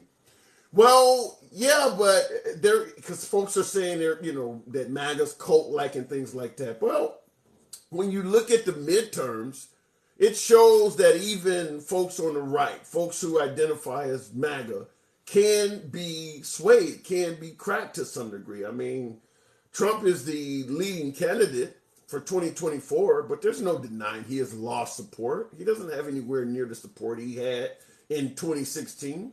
Look at the midterms. Look at the midterms, for instance. How many Trump-backed candidates he actually flew out to their states and campaigned for, lost. So Coatifist, I don't know. I mean, there are some people out there that are going to vote for Trump no matter what. His shoot somebody in the middle of Fifth Avenue statement, yeah, it has validity to it. There are some people out there that would say your ass deserved to be shot. That's why he's standing up over you. Fair enough. I get that, but he has lost support. Looking in the comments, I want to side that gives me more money in my pocket. Hi to society. I get that we are a capitalist country. I have heard the phrase, it is the economy stupid, over and over again.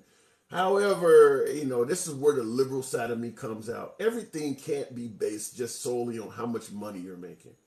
Because I could do some pretty evil shit and fund you to look the other way, give you money to look the other way. If all you care about is money, you're basically telling me you can be bought. I can do some pretty damn evil shit, and because I'm putting money in your pocket, you're going to be okay with it. Such as locking people up for ridiculous lengths of time, or who knows what I could be doing. But as long as you're making money, I could be starting wars with people that don't deserve it. You just never know. So I don't want to ever get into the situation where money is literally the only thing we care about. Because there are a host of other... I mean, what about your gun rights? You're a big fan of 2A? Would you be okay with giving away your Second Amendment rights if the economy was booming? That's what I'm saying, is there's other shit you should care about other than just the economy. There are other things that can go wrong. I've said this before, that it doesn't matter what kind of economy President Obama was giving America. If he was talking about taking away gun rights, people are not going to vote for him. So that's the same argument against Trump, is that you should ignore everything he says and does because the economy is strong. No, there's other things people care about. I mean, such as women. I mean, you talk about a young, fertile woman potentially facing a murder charge for a pro-choice decision. You think she's going to ignore that because you gave her $2 gas? No, there's other things people care about. So just always understand that. Looking in the comments, when Big Pharma owns the whole government, Big Pharma is your president. Assuming you need the pharmaceuticals. You don't have to take the drugs. Hell no, 2A is all that keeps Democrats. When you use a term like Democrats as opposed to Democrats, your bias is showing. I'll read the rest of the point, but from that standpoint, we already know any information that comes out of you. Kind of like calling somebody a Trump humper, or what did Biden call him? What is the term Biden has for MAGA? I can't even think of the name right now. Ultra MAGA or whatever. When you say something like that, your entire credibility is shot because we know you're biased. But you're basically saying 2A is all to keep the Democrats from making America fully communist. So in other words, America would be a communist country if we were unarmed, but because the Democrats know you can shoot them, that keeps the country capitalist? Is that what I'm getting out of that? You do realize a lot of Democrats have guns, right? But Big Pharma and the war machine are your president.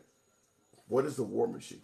Trump has a lot of lawyers on his ass. Bad things you trumpets just cannot see this people. Well, Charlotte, I don't think... I think if it's one thing Trump has shown, it's the resilience to survive cases. There's been some magic bullets that Trump has, investigated with Robert Mueller. Magic bullet was going to take Trump down. It was going to be in an orange jumpsuit. How did that turn out? The documents, classified documents being found in Trump's possession. Magic bullet. You could charge him with treason or being a traitor and prevent him from ever being able to even run for office. Well, now that Biden and Pence have been found with classified documents on them, nothing's going to come out of that. You can't charge Trump for being in possession of classified materials without getting Biden and Pence at the same time. There's no other way to do that. Now, you can argue that, well, Trump was not cooperative. If you want to get him for obstruction, you can go at the obstruction angle, but in terms of actually having the documents, which is the most toxic charge, he's going to escape that. He is going to escape that. There's no way you can get him without going at the Biden and Pence.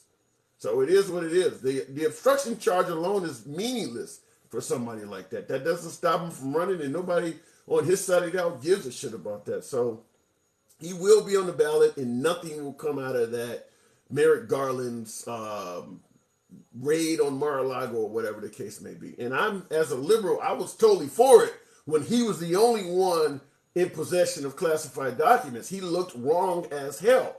But now that we know this happens quite often with many of them, it just did not come up because now obviously Trump is a bad guy and a lot of us don't like Trump. It obviously became big news. Yeah, but if you try to actually go after him criminally, it does look like you're singling him out unfairly. And I'm saying that as a liberal. I mean, if having documents is a crime, and only he goes down for it, that's not right. I mean, we know Biden has had documents in his possession since he was a senator. That's almost like a generation. I mean, some of his documents are probably discolored at this point. They may be brown and crispy by now. You can't go after Trump and ignore all of that. That's not fair. Looking in the comments. Trump intentionally took the documents. D1. Well, considering that Biden has had documents since he was a senator, there's no way to know if he intentionally took them or not.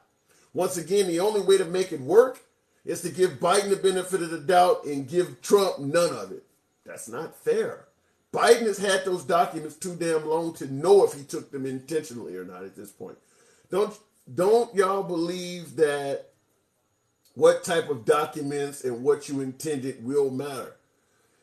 The type of documents, yeah, if you can prove that what Biden had was something meaningless and Trump had nuclear codes or something like that, yeah, maybe that, but I don't know if the disparity is going to be that great. Biden didn't sell to other countries and commit espionage. Well, we don't know that. We don't know that Trump did it. We don't know that Biden did not do that. There has not been any accusations against Trump that he actually sold documents to a foreign adversary. At that point, we're just speculating. You don't really want to be stuck in there.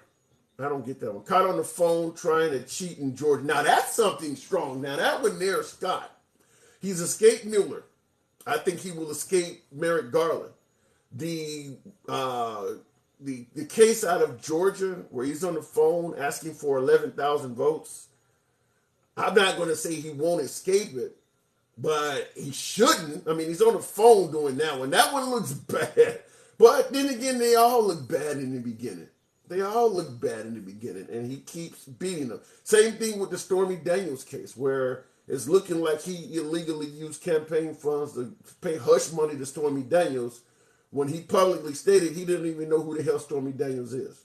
It always looks bad in the beginning, but this dude is very savvy in getting out of this shit. His record is awesome in getting out of what looks like hopeless, a hopeless charade of cases. He's pretty good. Looking in the comments, if Georgia brings charges against him, I will be so proud.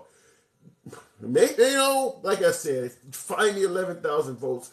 Regardless of how the Georgia case turns out, in my opinion, this goes to show. And by the way, folks, tap the screen. Get your boy up to 45,000 likes. I appreciate the fact you're rolling with me. You could be anywhere you want to be on TikTok. The fact that you're rolling with your boy is an honor. You know what I always say. No ban, no block, no censorship. The right is welcome in here just as much as the left. In regards to the Georgia case, because Trump claimed the election was stolen, claimed he won by a landslide and things like that. This is where I draw the line and say that, in my opinion, Trump's claims were not accurate or not true or not even coming from a good side of the fence, meaning that we can show that there were things in the 2020 election that didn't look right. I watched 2,000 Mules a half dozen times, and I think Dinesh D'Souza did show things that didn't look right. However, fraud does not equate to Trump victory. Fraud does not equate to bad Democrat, good Republican. You need to see what is on the fraud, on the ballots that are being stuffed in mailboxes and things like that. 2,000 News doesn't show you that. Showing the same guy returning to a mailbox over and over again in the middle of the night with ballots, it looks bad. But there's no way to ascertain that everything in his hand is in favor of Democrats. And 2000 News automatically made the assumption that all of the cheating that they alleged they found was in favor of Democrats. There's no way to know that. So, in regards to Trump finding 11,000 votes, in my opinion, as opposed to securing the integrity of the election, he was more just interested in winning. I don't really care if the election is fair or not. As long as you find me 11,000 votes and I win the state of Georgia, I don't give a shit what you guys are doing down there. Just find me 11,000 votes and the rest of this will go away. That's the way I took it, because you're going to tell me a state like Wisconsin or a state like Arizona is committing fraud, but a big ass state like Texas or a state like Florida with all those metropolitan areas, no one's cheating at all there. We're not going to do any investigations anywhere where I won. Only do the investigations in states I lost. That doesn't look like you're trying to have a fair election. It just looks like you're trying to win. Any of the states I won, I don't care what they did there. I'm not going to investigate anywhere. I only go to places I lost. He barely won in North Carolina. Barely won. No investigation. The minute I win, I'm good. Because he was already alleging there was cheating taking place in North Carolina. But the minute they give you their electoral college votes, you suddenly don't care about the cheating that took place there. As long as I win, I don't give a shit what is happening here. That's where I draw the line on him. I mean, if you thought you got cheated, he should have did a 50-state audit. Audit all 50 states, show the amount of fraud you found, whether it's Republican or Democratic fraud. Present that to the courts and say, look, there is so much evidence of cheating and things like that in the election that we should do it over. That would look a lot more fair than only going where you lost and only having a concern. And not only did he only go where he lost, he then only went to Democratic areas of those states.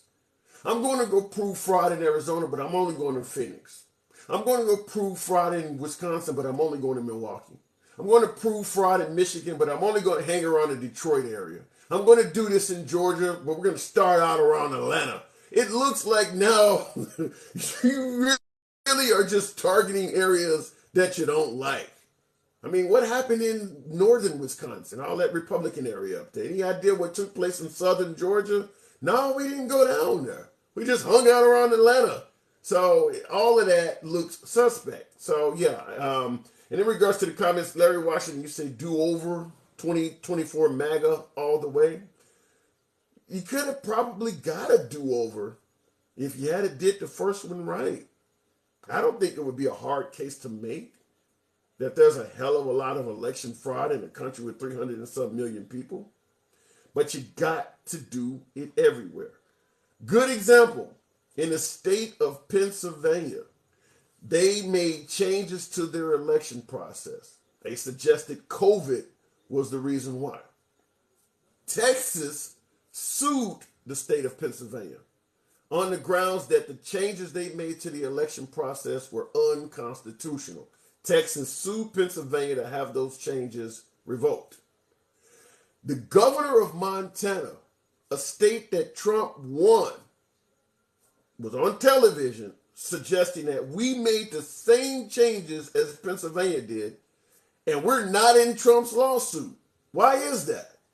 And the governor of Montana said the Trump campaign used our changes and they won our state, so they don't have a problem with it.